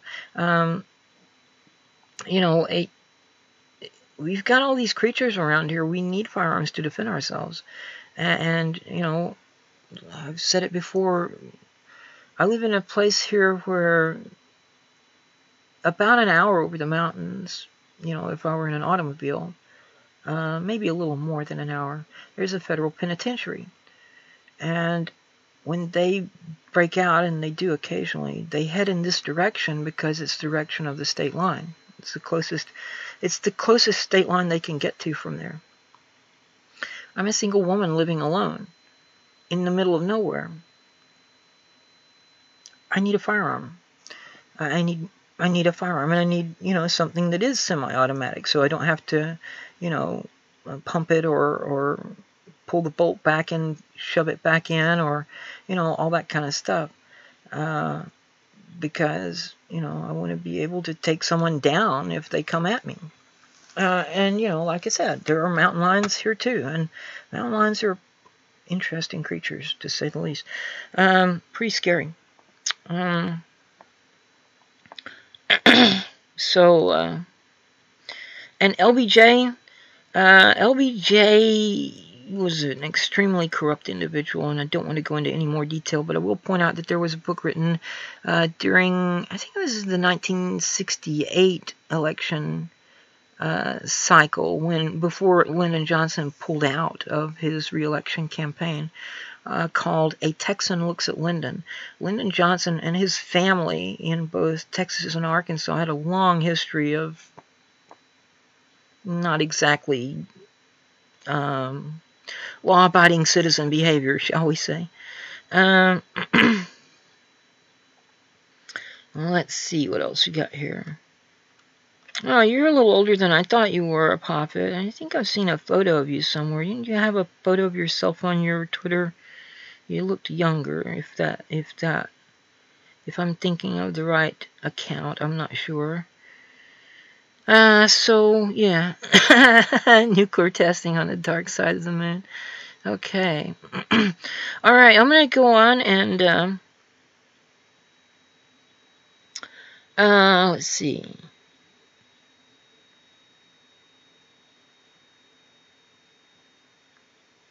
Yeah, the whole thing about these mass shootings is that they have not happened throughout history. We've had civilian ownership of firearms in the United States for over 200 years now. You know, as guaranteed by the Constitution and by the Bill of Rights in the Second Amendment. So from 1791, I think it was, until 1991, that's 200 years, and now add on however, you know, 20 more years or whatever since then, and, you know, before, from the beginning of the Revolutionary War in 1776 until the Bill of Rights, civilians had firearms, private ownership of firearms. We did not have these mass shootings and stuff like this happening on the part of civilians as a common thing was exceedingly rare, except during the Prohibition era, and that was mostly gang-related, until rather recently. And then all of a sudden, the incidence of mass shootings just kind of went up suddenly for some reason. And then more recently still, it tripled from what it was just before. Why? That's the question that has to be answered. If you actually want to deal with this, you have to know what the cause is. You don't treat a disease by addressing the symptoms or, okay, well, we're going to pull this hair that's growing out of your ass and that should take care of everything. No, why is the hair growing out of my ass? I want to know. That's what you need to deal with, not the hair itself. Why is this violence happening? And do you think, honestly, that taking firearms away is going to resolve it? No, because as in the UK, they will resort to bladed weapons, and when those are taken away, they will resort to potato peelers and screwdrivers and chunks of rock and masonry and concrete and brick. You need to address the violence. Now, what is the cause, or what are the causes of the violence? And I can give you a few, and they are socioeconomic. So you're talking about things like people who come from economically depressed areas where they have poor education, they don't have any hope for the future. The people that they see who have, nice imported cars and big gold rings and gold chains and women hanging all over them and, obviously have money and have all the drugs and all the booze and everything they want. They're drug dealers and gangbangers. So what do these kids think? Well, that's how to make money and be popular and have all the nice stuff that I want. They don't have any role models to look up to see, a successful person in their community, because their community is economically depressed. They don't have rich people living there. They're living somewhere else. They're not taught well in their schools. They have substandard education. They have substandard teachers. So they're not really prepared to do anything when they get out in the world. And they don't really know anything except what they've seen. Give them a chance to get outside of their community and see the world. Send them to Europe. Let them see what life is like somewhere else. Give them a good quality education with good quality teachers.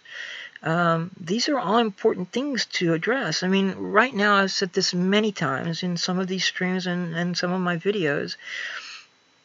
In the city to the north of me, a rookie police officer makes more per year than a high school teacher who's been teaching for, 5 or 10 years. I forget now exactly what the time period is. But anyway, a veteran, basically a veteran high school teacher, makes less in a year than a rookie police officer. And we're focusing more on punishment than prevention. We give more money to the police to punish after the fact than we give to the teachers to prevent before the fact. You got to give these kids hope. You got to give them an idea of what is possible besides just, vengeance is mine because you came and killed my brother. I'm going to come and pop a cap in your ass or some shit like that. No, there are other things that you can do with your life. You don't have to join the gang. You don't have to be a drug dealer. You can get out of that. And they're not just, and you see, some of this is social that I'm talking about here too. Then you've also got this issue with psychiatric medications. So you got a lot of people that have done some of these mass shootings have either been on psychiatric medication at the time they did it, or they were on psychiatric medication and went off their medication because they don't hear the voices anymore and they want to hear the voices, and the voices are telling them, hey, I'm your dog, go kill so-and-so, shit like that.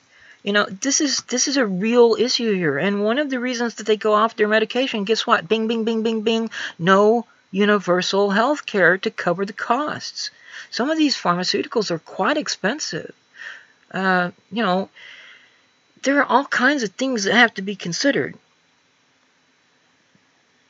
And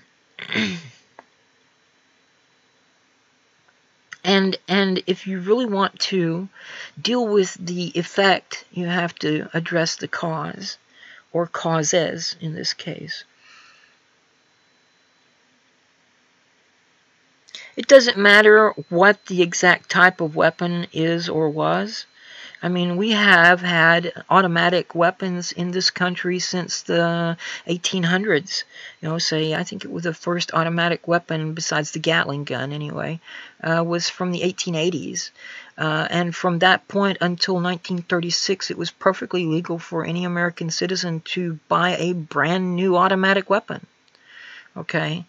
So you didn't have a lot of them used in crime of any kind, except, again, during Prohibition, gang-related shit. So, why is it now, all of a sudden, that we have all these mass shootings? Why? Answer that question, and you'll know what to do about it. Banning guns and taking guns away from people and banning certain types of... that's not going to do any good. They'll find other means to accomplish their desires. I mean, explosives are pathetically easy to make. And I speak as someone who has ROTC training, so nobody come knocking on my door saying, we're going to take you away now because you know how to make explosives. I've never made an explosive, okay? I don't have any desire to make an explosive. I'd probably kill myself if I tried. But the point is, you know, there are ways to do this. You know, I mean, I've read field training manuals when I was in ROTC, so I have some idea, but I don't remember everything, so the point is moot. So anyway, I'm going to go on to the next article now, because we were talking about the Green New Deal, or a Green New Deal, anyway. So this one comes to us from the Independent, I-N-D-Y, Pendant, and it was published on the 17th by Peter Ruth. Gearing up for a Green New Deal, Alexandria, Ocasio-Cortez, and the plan to change everything. A 30-foot sperm whale comes up for air. Before slipping back into the deep blue, its eye gleams sight of something strange in the distance. Sorry. To the whale, it looks like a flock of seagulls, each with 3 wings flapping. For some reason, they can't take off. She doesn't pay them any mind. She's busy with a calf to feed, her third in the past decade. When she was a calf herself, the 3-winged seagulls weren't there, but she's spotting more and more of them as she swims off the coast of Long Island these days. She's noticed other changes as well. The water is cleaner, and there are more and more of her kind coming upon one another, and why not? There's plenty of squid and a lot fewer plastic bags to prey on these days. Unbeknownst to her, the two aren't unrelated, the fertile ocean and the strange birds on the shore, what the whale's distant evolutionary relatives in the human race refer to as wind turbines. If her eye could stray further, take on a loftier gaze, she would see that her distant cousins are busy at work, raising solar panels atop their buildings and homes, retrofitting them too so that they will be cooler in the summer and warmer in the winter. She'd witness streets virtually devoid of vehicles, save for schools of buses gobbling up passengers like cephalopods and subway cars gliding without a hitch, graceful as eels over bridges. This is a world where human and animal and environment are approaching harmony. It is nowhere near the Hallelujah chorus of Handel's Messiah, but it has come a long way. From the thrash metal discord days of fracking, tar sands extraction, open pit coal mining, uranium excavation, deep water drilling, deforestation, and the general masochistic flaming frenzy that characterized 20th and early 21st century ecology. In other words, it is a far cry from the world we currently inhabit. It's one that, if built, will be built by dreamers. It will require those in power now who, for all their talk about the glory of capitalist innovation, can't see beyond tomorrow's Dow Jones Index to save the planet, to listen to America's youth, its scientists, its rebels, and to the rumblings of Gaia herself and make way for some true innovation.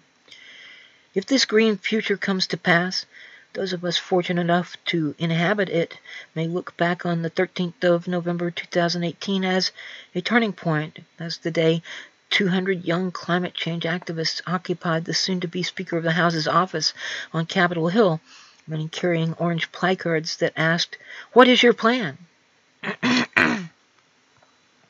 51 youth in total were arrested, charged with obstruction. In addition to a fine, the charge carries with it a certain irony.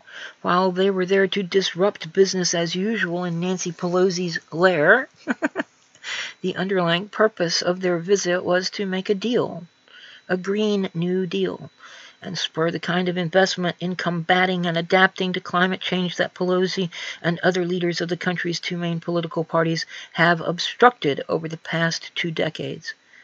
Coming as it did in the wake of a UN Intergovernmental Panel on Climate Change IPCC report that warns humankind has just 12 years to drastically reduce its output of heat-trapping greenhouse gases, or global warming will be irreversible and given extra media attention thanks to the presence of camera-trailed Congresswoman-elect Alexandria Ocasio-Cortez, Democrat from New York. The sit-in helped push the Green New Deal into the national conversation. What science and justice demand. So what is a Green New Deal, and why are our nation's elites so reluctant to move on it? A Green New Deal is a much-needed overhaul of our economy. Quote, overhaul of our economy that is in line with what science and justice demand, end quote, says Stephen O'Hanlon, a spokesperson for the youth-led Sunrise Movement, the organization that, along with Justice Democrats, organized the sit-in at Pelosi's office. What he and other Green New Deal proponents describe is essentially a public works program on the scale of, or perhaps greater than, New Deal 1.0 and the subsequent national economic mobilization that came with the United States' entrance into World War II. It is a proposed massive public investment that would heal the planet, address historical injustices, racial, economic, environmental, and strengthen the economy. Says O'Hanlon, it, quote, would put equity at its center so that we can stop climate change, give our generation a livable planet, create millions of good-paying jobs, and tackle poverty, end quote. And let's see, the exact contours of New Deal 2.0 have yet to be detailed, and that's what the November sit-in was all about. The immediate demand was for Pelosi to establish a select committee for a Green New Deal that would be mandated to present a comprehensive plan by March 2020, just in time to drive the issue to the top of the Democratic Party's agenda as it gears up for the elections later that year, when it will have the chance to gain control of both Congress and the White House. Advocates for a select committee say no Congress member who has received campaign contributions from fossil fuel industries should be allowed to join it. In a statement, Pelosi said she was, quote, inspired, end quote, by the demonstrators and urged the Capitol Police to be gentle with them. Prior to the sit-in, however, mainline Dems showed scant political will to address global warming. Pelosi has burnished her image as an environmentalist in the past, but as her home state of California burned to a crisp this summer, she did her best to avoid mention of climate change while stumping around the country for fellow Dems. Even after the publication of the UN report, Representative Paul Tonko, Democrat from New York, said he foresaw merely working on, quote, ancillary pieces, end quote, of climate legislation for the time being. He's the highest-ranking Democrat on the Energy and Commerce Committee's Environment Subcommittee. Meanwhile, Representative Jerry Connolly, Democrat from Virginia, called for abandoning climate altogether and focusing instead on, quote, practical, end quote, and, quote, opportunistic, end quote, goals. In other words, it just isn't politically practical to save the human race from its own demise. Following the Sunrise sit-in, Connolly signed on as one of 31 and counting Green New Deal endorsers in the House. In the meanwhile, adding extra urgency to developing a plan for a concerted national response to climate change, the Republicans will be drilling Mother Earth 9 ways to Sunday. The apple of their icy eyes is the Arctic National Wildlife Refuge, thought to contain the largest untapped oil reserves in North America. In 2017, Congress approved drilling in the 30,000 square mile nature preserve through a measure attached to its tax giveaway to the rich, and 45-ton trucks could soon be rolling onto the tundra in the coming months looking for crude to tap. So this goes on for a little while longer, and I'm not going to I'm not going to read all of it here, but I will of course include a link in the video description. Let me see here. Can I get that? Yeah, maybe I can. I don't know. Yeah, looks like it's gonna let me copy that. No, maybe not. It's screwing with me again. Okay, hang on a second. And I do have some more.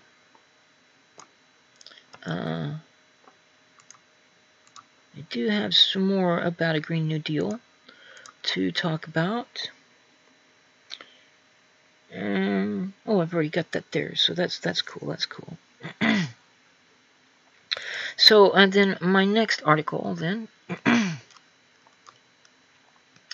is also about the Green New Deal, and it is.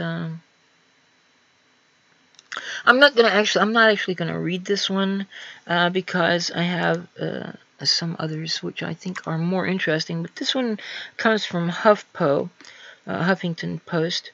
Alexandria Ocasio-Cortez's Green New Deal committee is winning even in defeat, supposedly. But I'm going to talk about the so-called defeat with this next article that I actually will be reading from. Not all of, again, but a portion. And I'm also going to put up a graphic that I thought was pretty interesting and enlightening here in just a moment. What the heck is that? Yeah, okay. So, Green New Deal Committee, blah, blah, blah. And the link is here. Yeah, I'm going to put up a couple of graphics, actually. I forgot I was going to show you all one related to, let's see, what is this here? Oh yeah, we're not going to do that one yet. What's this one here? This one is also, I think, related to another story later. But let me take a quick peek at it and be sure. Oh yes, this one will go up. Okay. But first, I'm going to put this is a tweet from Alexandria, I don't know, Ocasio-Cortez, that I would like for you to have a look at as I read this next article, which she is actually quote tweeting in this tweet. The tweet that she's quoting is a link to this particular article that I'm about to look at, which is, incidentally, of course, how I found the article in the first place. Let's see, AOC tweet. Yeah, there we go. I'm going to put that up there so you can see it. You can see this? Okay, is it big enough for you to read? I'm going to make it a little bit larger, maybe. So hopefully you can read it. And I'm not making it larger, I'm dragging it. Right here, let me just do this here. And pull it back over a little bit. Okay. So that should be big enough for you to read. I hope that you can read that. In case you can't, she says, okay, now the tweet that she's quoting is from Miranda Green, and it says, Senior Democratic leadership says Ocasio's New Green Deal committee won't get subpoena power. The 2011 committee it plans to replace had those powers. And Ocasio replies to that, as she's quote tweeting it, by saying, our ultimate end goal isn't a select committee. Our goal is to treat climate change like the serious existential threat it is by drafting an ambitious solution on the scale necessary, aka a Green New Deal, to get it done. A weak committee misses the point and endangers people. So I'm going to look at this article now. Let's see.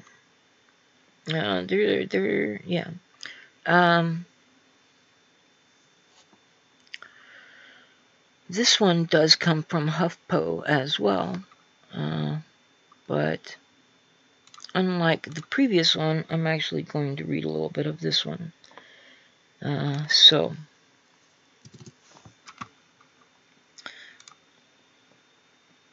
let's see here.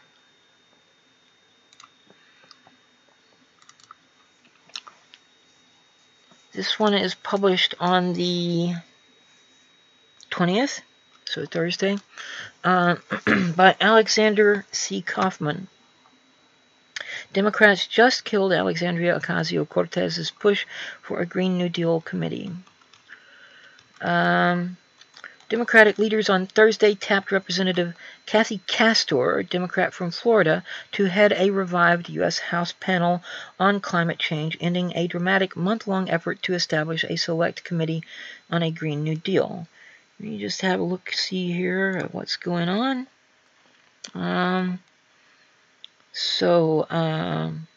Yeah.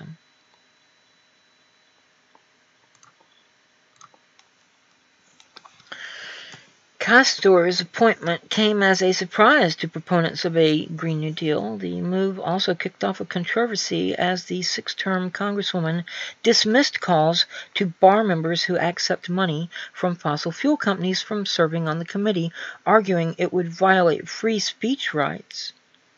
As I said earlier on Facebook, so eventually, if we let these idiots keep running the show, we're going to have all of the Bill of Rights applying only to corporations and not the people, which is the opposite of what was originally intended. Yeah, so. Despite weeks of protests demanding House Democrats focus efforts next year on drafting a Green New Deal, the sort of sweeping economic policy that scientists say matches the scale of the climate crisis, Castor told E&E News the plan was, quote, not going to be our sole focus, end quote. She then suggested that barring members who have accepted donations from the oil, gas, and coal industries from serving on the committee could be unconstitutional. She said, quote, I don't think you can do that under the First Amendment, really, end quote. That reasoning echoed arguments from ExxonMobil Corp made in court as recently as this year to defend its funding of right-wing think tanks that deliberately produced misinformation about climate science to stymie government action on global warming. Soon after the remarks were published, Castor walked back the statement in an interview with HuffPost, calling it an, quote, inartful answer, end quote. But she said she did not know whether, as chairperson, she could bar members on the committee from serving if they accepted fossil fuel donations. She said, quote, maybe that's a discussion we need to have in the caucus, end quote. It's a stunning upset, essentially returning Democrats to the original plan leaders laid out before the protests began in November. Now,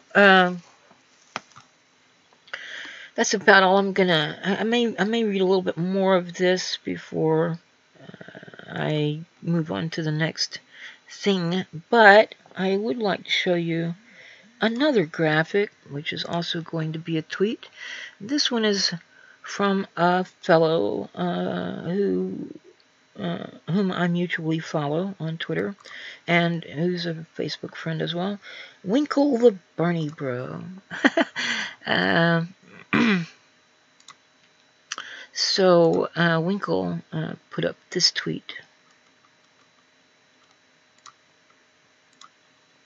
recently. I think it was, let's see, when was it? Yeah, it was Thursday as well. So there you go. I'm going to slide it over here and make it a little bit bigger. Now, he's quote tweeting Alexander Kaufman. Look at that blue check mark. It must be important. Representative Kathy Castor of Florida, the Democrat tapped to lead a restored climate change panel, today argued that barring members who take fossil fuel money from serving would violate the First Amendment, an argument that channels ExxonMobil. So Winkle says about this, the new head of the next weak-ass climate change panel at Kathy Castor, Florida, uses the First Amendment, money is speech, to shield any corrupt members that take fossil fuel money from criticism, but also co-sponsored the incredibly anti-First Amendment bill to make boycott, divestment, and sanction against Israel illegal. Hypocrite. Hashtag hypocrite, he says. So that's interesting. Let's see if I can see anything else in this particular article of interest. Hop down off of me, Mama Kitty. Hop down off of me. You're going to have to get off now. Come on, get down, get down.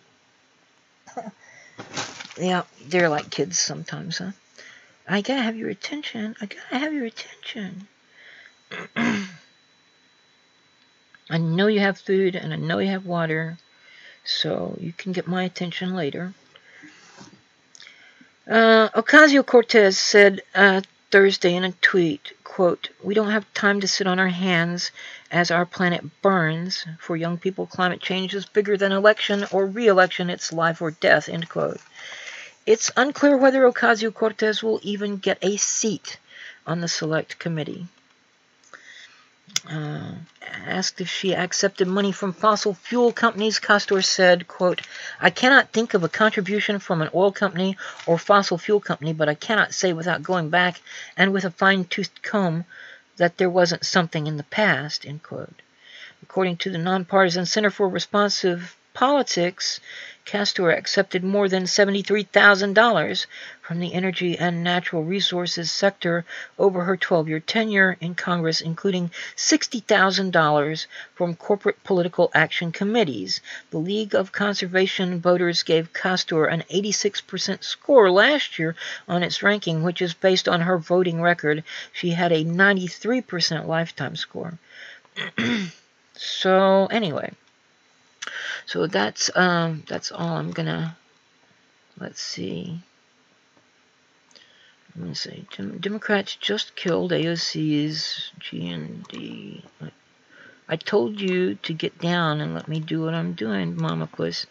So I'd appreciate it if you would like to do that for me, okay?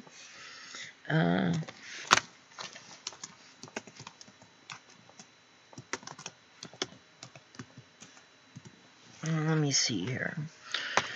I need to have a look. See, I was gonna, there was something there. What the heck did I do with that? Close that, and I'm gonna close that as well. And I need to grab this other link here. Yeah. What is it? I gotta find the name. That's what it is.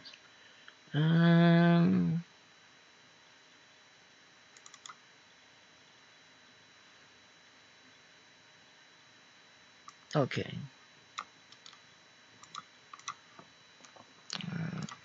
So let me see. I got this one and I got this one. Add these as I go. I know this causes a little bit of delay, but I hope that will give you a moment to offer some comments or questions.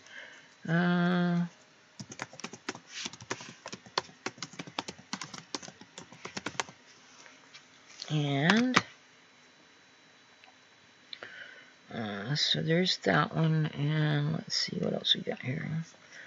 I was gonna put in another question mark on something, but now I don't know what it was. I'll look at it in a bit. Let me see. It might have been something about Beto. Oh yes, that's right. I don't have to. I don't actually have to deal with that because I just kind of gave a header for the collection of stories there. I could actually just do that with all these G&D stories as well. Let me have a look and see what you guys are talking about.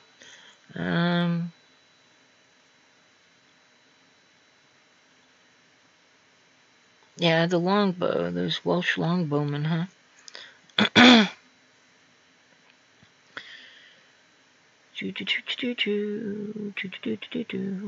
Yeah, we're going to talk about Syria too. I'm sure you all have seen the news by now, but that's one of the things I will be talking about this evening, this morning, whatever time of Now I've got another kitty cat up here with me. Okay. All right. Walking on my bag full of drinks. Okay, so,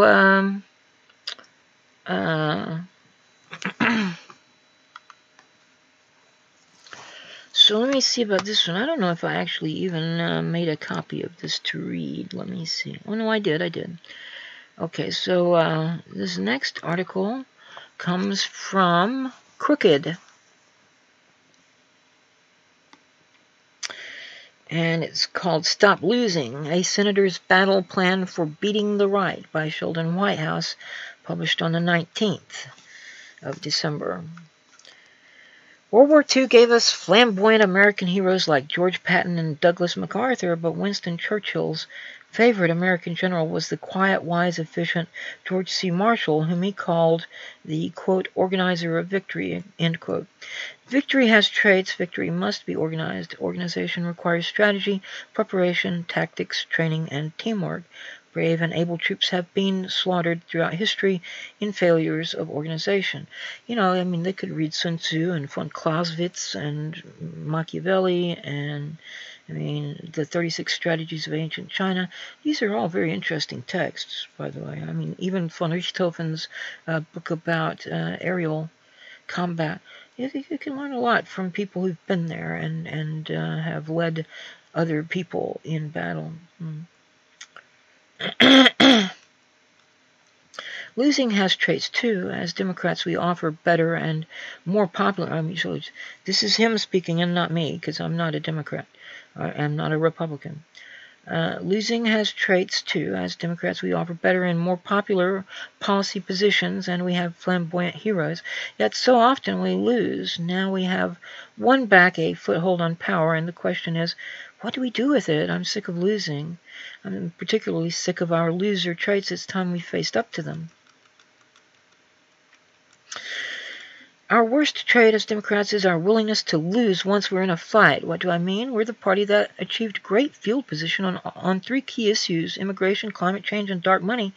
And all three times we walked away and conceded defeat. I'm going to stop right here and point out that this is one of the reasons that I realized that the Democratic Party was just as full of shit and useless as the Republican Party. This was early 1994. And it wasn't the first thing that I had seen of, it wasn't the first example I had seen of this, but it was the one that kind of the straw that broke the camel's back, so to speak. And that was Bill Clinton trying to push for allowing gays to serve openly in the military, and at the very first whiff of resistance from the Republicans, he immediately fell to his knees and offered them the compromise of don't ask, don't tell. That was it. No further push, no attempt to fight, just, okay, I'm going to give up. Here's what I rule, you know. And, you know, some people would say, well, that was his strategy. He was going to do that all along. That's what he really wanted to do. And so he gave them some radical idea. And no, that's not a fucking radical idea. People have, I mean, there have been gays in the military since fucking ancient Greece. And you know, what? Well, but the straight guys are worried about, well, the straight guys need to be more secure in their own sexuality, maybe, huh? Anyway. But yeah, that was the thing that got my attention and made me stand up and take notice that the Democrats don't actually stand for socially liberal policies or ideals. They give them lip service.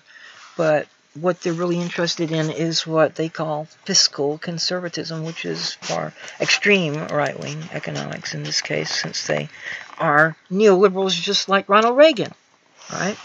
And so anyway, yes, you dumb shits, you need to stop giving up. And there's somewhere recently, I guess it was on Facebook, I had pointed out that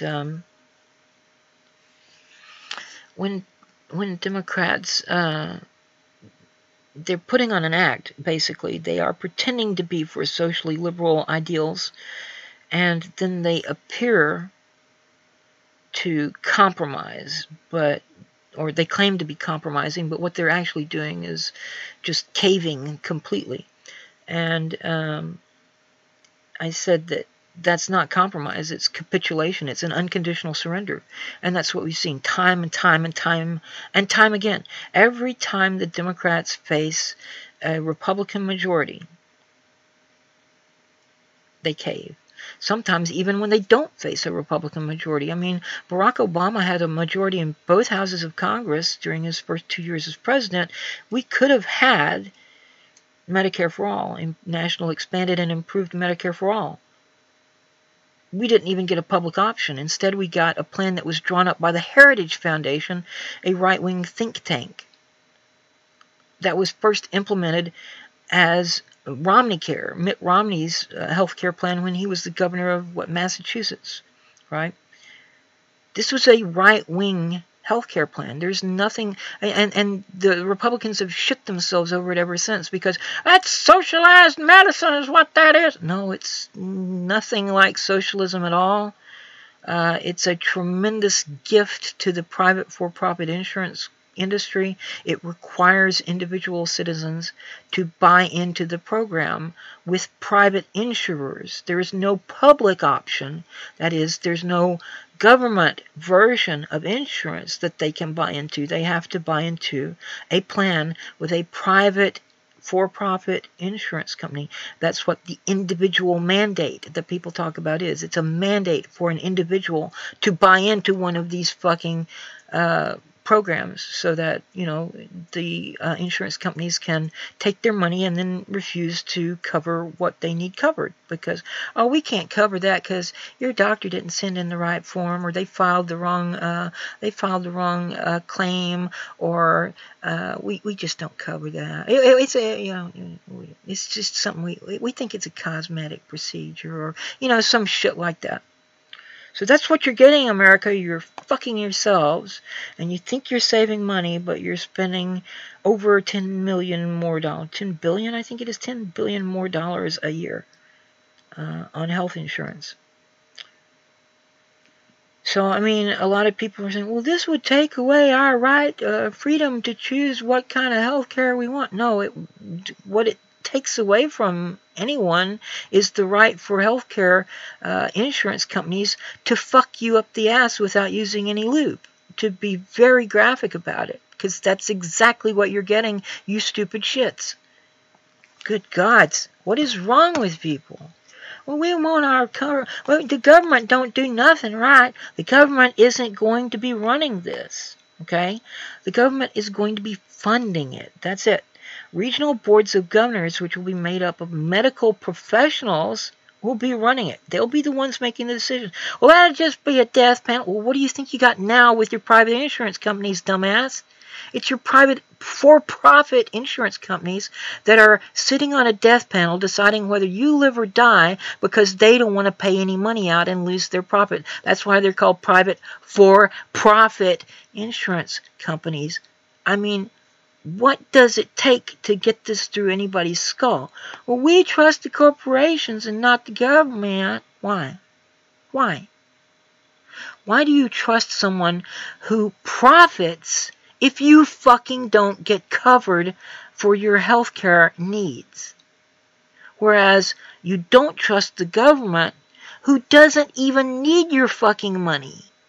Our government is the issuer of a sovereign, free-floating, non-convertible fiat currency.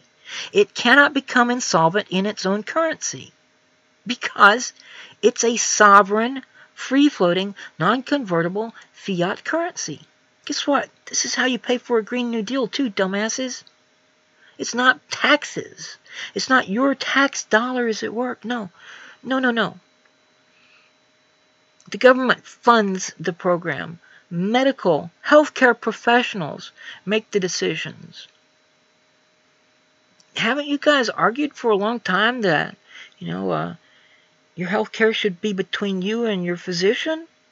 This gives you that. I mean, it may not be your physician, but it is a physician, someone who actually knows what the hell is going on and what can and can't be done. You know, they might not approve an experimental procedure because they know the actual risks. You know, so they're not going to just say, okay, sure, fine, go and have this procedure that has a 5% chance of working. Okay? But if the procedure has a more than 50% chance, maybe they'll approve it. Okay?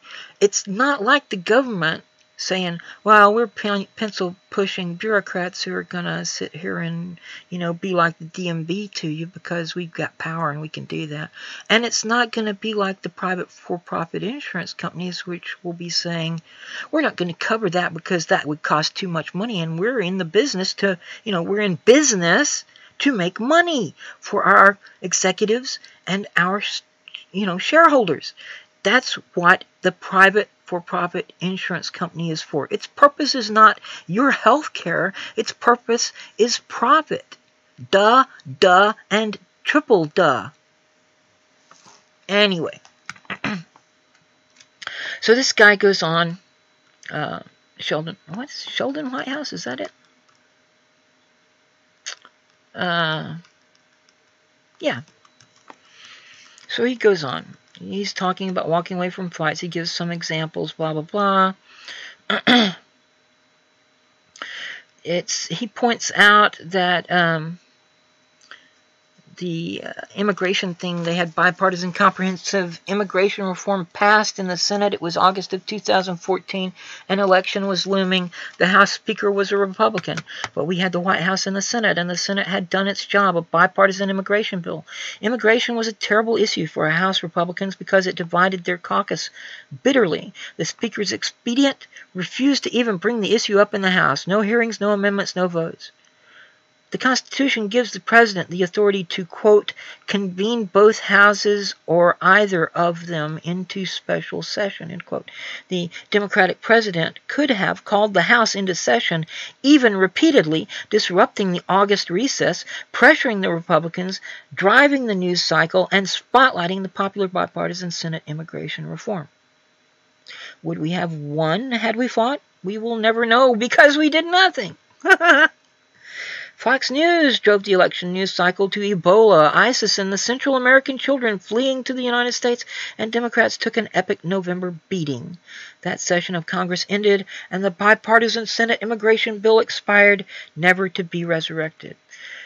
He goes on, he talks about the cap and trade bill, blah, blah, blah. Citizens United. He points out that in the wake of that, all that newly unlimited political money swiftly found its way into dark money channels. The most prevalent dark money channels were probably illegal under IRS rules, and simple clarifications of those rules could have eliminated any doubt. Because the political use of these IRS-regulated entities was probably illegal, the dark money outfits filed forms with the IRS that were often false, or at least materially inconsistent with forms they also filed under oath with state and federal election officials. This was all done in plain view. Democrats controlled Treasury and the IRS, and also the DOJ, which ordinarily prosecutes false statements. The public hates dark money, and with good reason. It corrodes democracy. The law was on our side, and we had the power to settle any doubts through these agencies. But we did nothing. No rule, no regulation, no clarification, not even investigation of what the explanation was for the inconsistent statements that made under sworn oath. The grand jury could have had a field day investigating that. And he goes on. He's got a lot of stuff here to say. And I don't agree with everything that he says, and some of it I do agree with. It's at least an interesting statement. So, and certainly not pulling a lot of punches with regard to his own political party. So for that, I will give him, credit. That he had the spine to, unlike so many Democrats, he actually had the spine to stand up and say something that might have gotten, some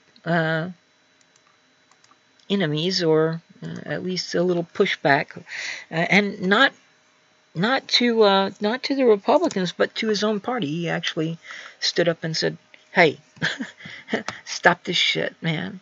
So yeah, I'll give that guy credit for that. So I'm going to put that in the in the video description as well, link to that article, because I'm not going to read all of it. There is another Green New Deal article that I have, but it's extremely long, so I'm not going to be reading it tonight, but I do think it is worth your attention. So it goes into the history of the Green New Deal. It talks about where it came from. It talks about you know, Global Greens had a thing called the Green New Deal group back in early 2007. There was an article written in the New York Times in January of 2007 by Friedman, not Milton, but oh crap, I can't remember. But yeah, where some people are claiming that was the first public use of the name Green New Deal, and you know, maybe so, but I don't know. I know that certainly the Global Greens had been talking about climate change initiative for a while before they formed the Green New Deal group. But that was formed in early 2017, and I can't be more specific than that because that's all it says on their website. Early 2017 says meeting since early 2017, the Green New Deal group, blah blah blah. But this article that I'm not going to read from is called Green New Deal Explained. So I highly recommend that you read it if you want to know what the Green New Deal is, where it came from, the history, the various forms it has taken, and what differences might exist between Alexandria Ocasio-Cortez's proposal and the Green New Deal as proposed by the Green Party of the United States. So yeah, I'm going to go ahead and take down Winkle's tweet there, because there will be another something I'm going to put up in a moment here. But yeah. And last week, during my Post Saints show on Saturday evening, or Saturday night, I did talk about a statement that was issued by the Green Party on their website that urged support for Ocasio's Green New Deal plan, and stated that the only real difference was the fact that hers doesn't call for slashing the war budget and ending imperialistic wars for profit. And, you know, I mean, that's a big deal, certainly. But if that's the only difference between her plan and the Green Party plan, it leaves me wondering why so many of my fellow Greens are losing their shit over the fact that Ocasio is actually a player on the field, unlike the Green Party people who didn't get elected to federal office and have no chance of doing diddly shit with their plan.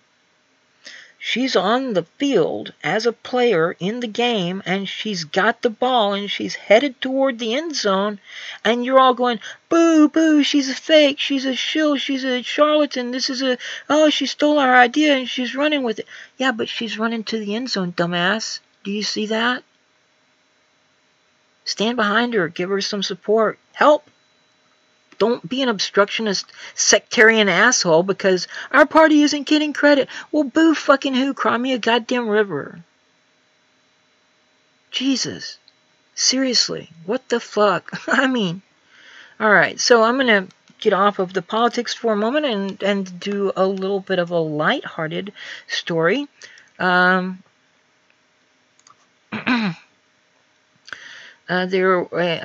this comes to us from goodness, I'm flipping out still because of this. I'm very annoyed with some of the members of my own party too, and I've spoken about my annoyance with other Greens in the past. There is video you can check out on this channel, which was not a live stream, not a show, but a video that I made where I talked about some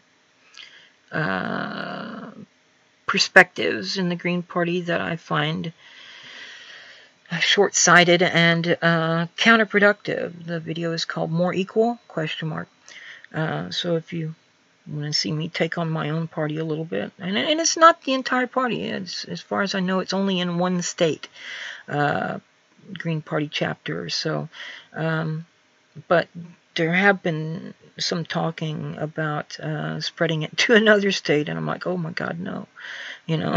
But yeah, so so this next article comes to us from geez, I don't know where it comes from. It comes from Oregon Live, I guess. Oregonian Oregon Live, yeah. Okay, so this is from the 20th of December, and it's by Lacker at Oregonian.com. So I'm not really sure who that is, but maybe it'll give me a little more detail below. Oregon zoo otter, known for slam dunking and self-pleasuring, dies at age 20.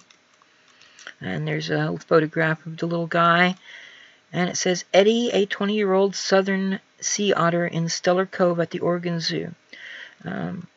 Lizzie Acker. Okay, that's L. Acker, not Lacker. Lizzie Acker.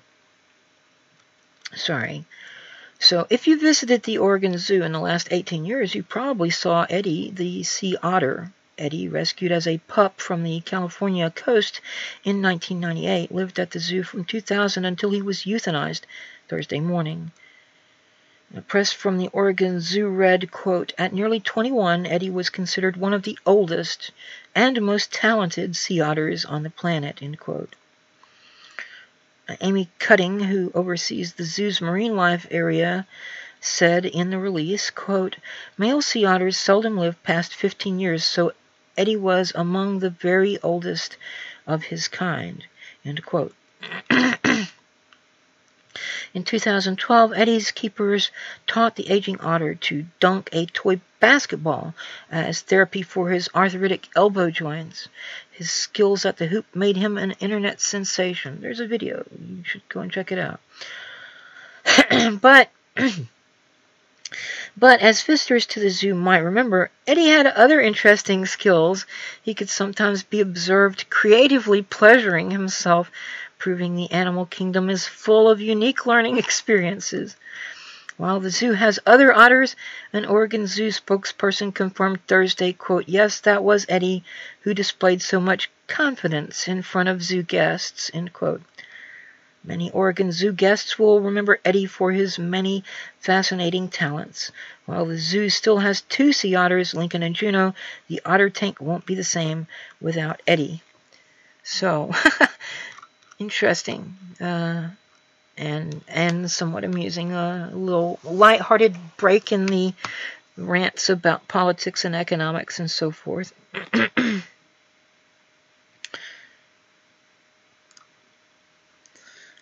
So let me toss that link. Oh my goodness, I did not just say that. So let me put that link here into the video description.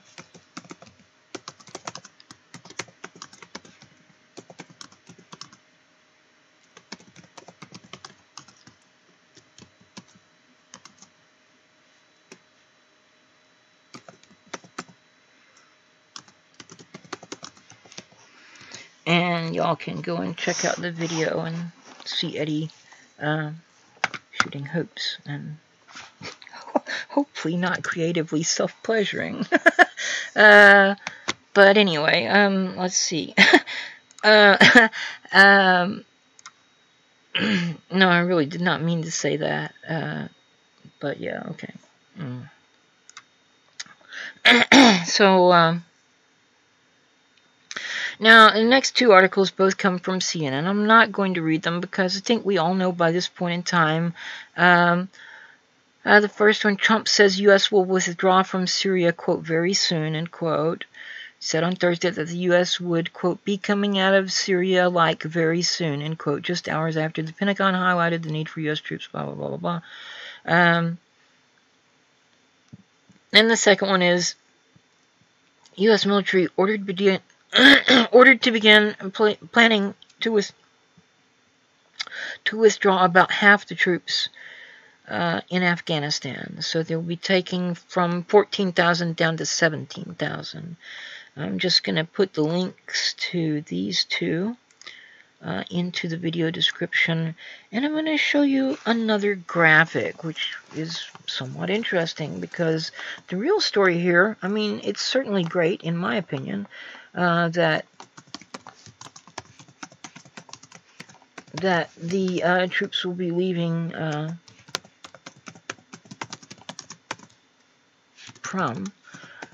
will be leaving Syria and and Afghanistan, or at least in part.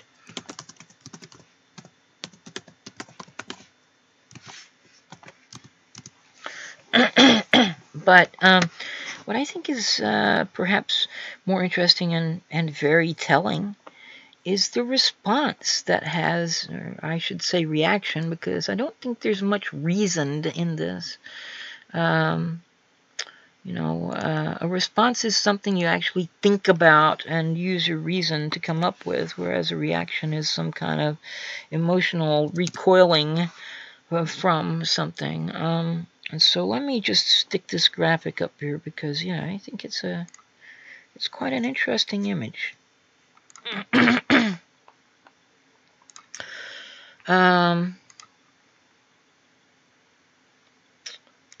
Yeah, let's see here.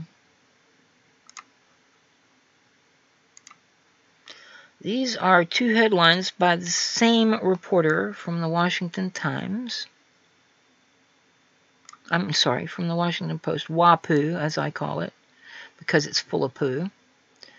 Max Boot. So from the Washington Post, Trump's surprise Syria pullout is a giant Christmas gift to our enemies, by Max Boot, columnist, December 19th. When previously, Trump can't do anything right, we don't need troops in Syria, by Max Boot, columnist, April 19th. Look at that. Partisan sectarian bullshit. Nothing Trump does is right, according to this guy. And he's going to say it regardless of what Trump does. His first headline back in April, Trump can't do anything right, is the basis of everything these fucking idiots are spewing. Now, I'm not a fan of Donald Trump. I did not vote for the man. I think he's a buffoon and a clown and a blowhard. But, you know, even a broken clock is right twice a day.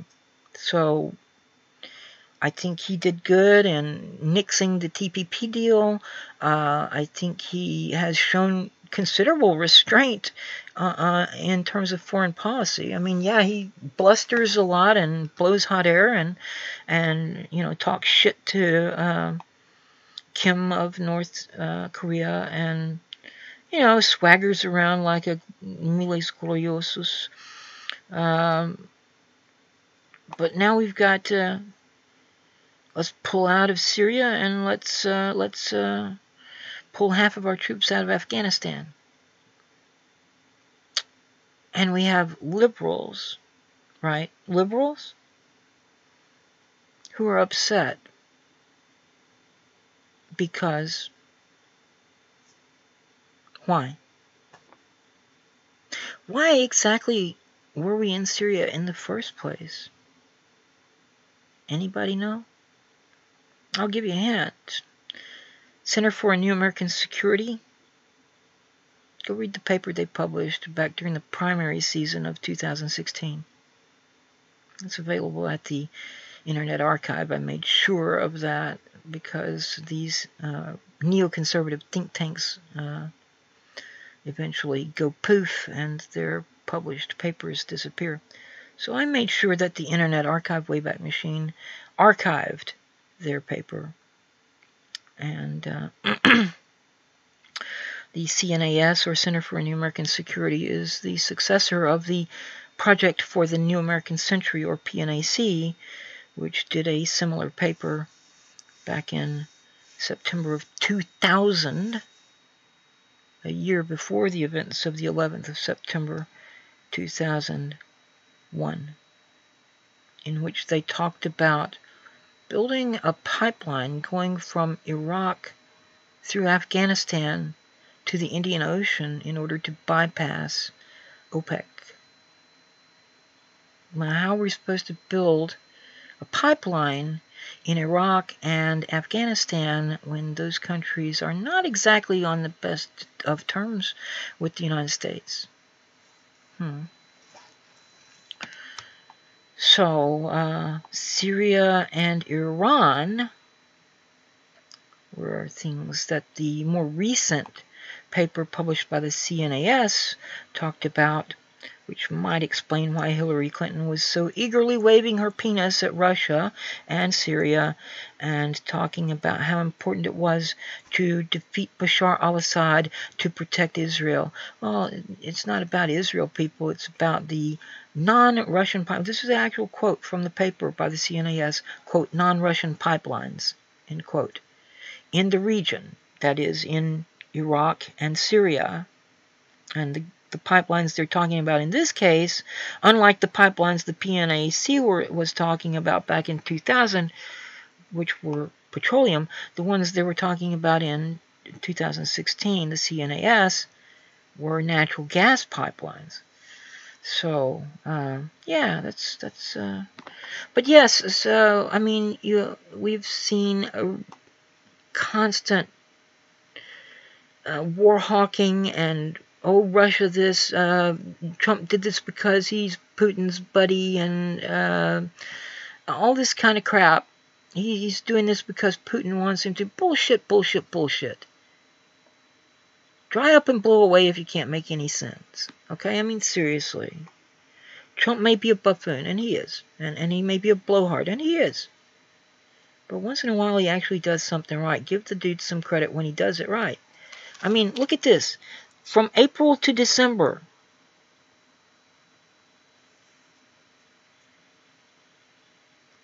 eight months to the day, the 19th and the 19th.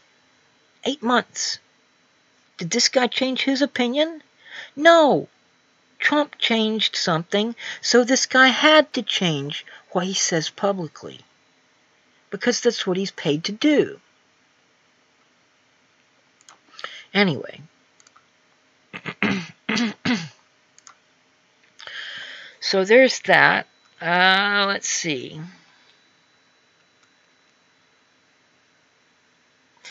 Yeah, there is another something I'd like to talk about, but geez, I mean, I'm already going for almost 3 hours, and I don't really intend to keep going too much longer, in case anybody is out there that might like to come in, and I don't know that anyone is. Okay, so I don't know if did I put that? I think I put that in there. Yeah.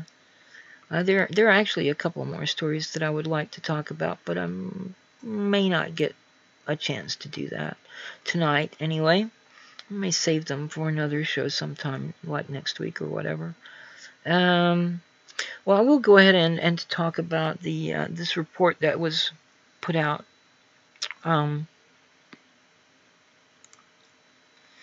by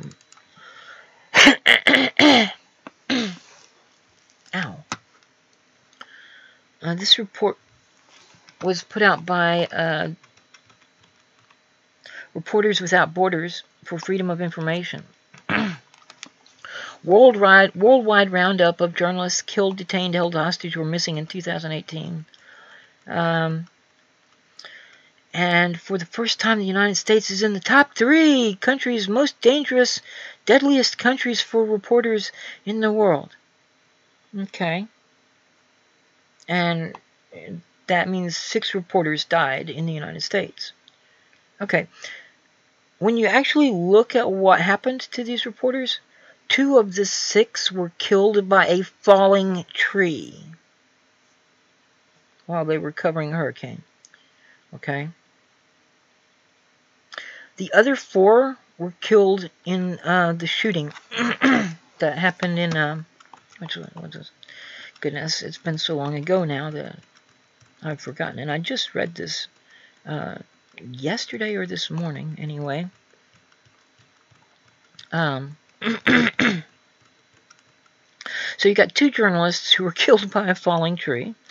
And I don't I think they should be disqualified in terms of this is a deadly country. Oh my God, it makes it sound like there are a bunch of crazy people or government forces running around popping journalists in the head or something. And that's not the case. Let me see here. It's got to be here. I know it's here. Journalists killed, journalists killed. Where is it? You have to, yeah, here we go. The United States joined the ranks of the world's deadliest countries for the media this year, with a total of 6 journalists killed. 4 journalists were among the 5 employees of the Capital Gazette, a local newspaper in Annapolis, Maryland, who were killed on 28th of June when a man walked in and opened fire with a shotgun. He had been harassing the newspaper for 6 years on Twitter about a 2011 article that named him. It was the deadliest attack on a media outlet in the United States in modern history.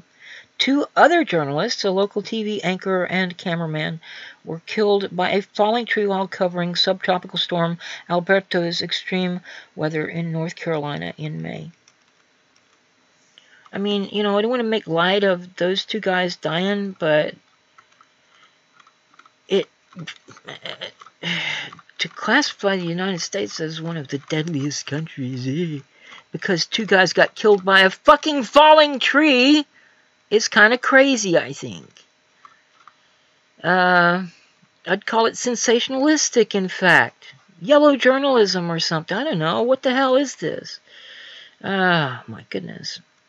So, I mean, if you guys want to read this crap, and I shouldn't say that, because, I mean, some of it may be legitimately a legitimate concern. I mean, certainly the massacre or the shooting at the Gazette there was something to be concerned about.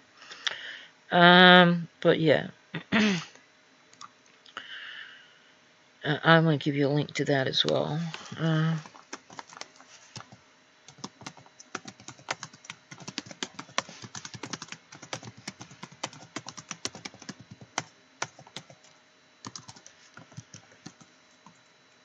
And there it is. All right.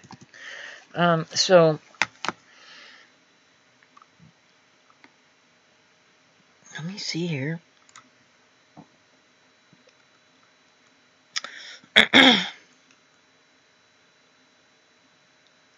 I'm going to save this one for next week, I think, because it will still be relevant then, I'm sure. And I will hang on to that one for next week. But there is one last article I'd like to conclude with, and in the process I will explain why I called tonight's show Vampire Holy Night Show. So, this comes from the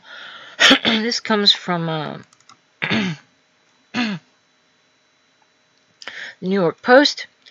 It's by Michelle Ganey, published on the 20th. Friday's winter solstice 2018 features a full moon and a meteor shower. The winter solstice falls on December 21st, 2018, the moment at which Earth's axis tilts the northern hemisphere farthest from the sun's warmth. It happens once a year in each hemisphere. The winter solstice is particularly special this year as the upcoming December full moon, named the cold moon, will be visible in the night sky along with the Ursid meteor shower. What is the winter solstice? The winter solstice, also known as midwinter, yes, this is true. Mechanayavri in Gaelic, middle of the winter. And in Welsh, it is Canol. Crap. No, I can't remember but one of it's either Canol, which or Callan, and one of those words means middle, and the other one means heart. So you have this middle of winter or heart of winter thing in Welsh culture. So Mechanayavri in Gaelic, middle of the winter. I know that the Romans and Germanic tribes would consider the winter solstice the beginning of winter, but the Celts certainly didn't, and well, anyway. The winter solstice, also known as midwinter, is the shortest day of the year and the longest night of the year. It occurs when the sun appears at its most southerly position. The earliest people on Earth built monuments to follow the sun's yearly progress, for example, Stonehenge in England. At sunrise on Stonehenge, on the longest day of the year, the rising sun appears behind one of the main stones, creating the illusion that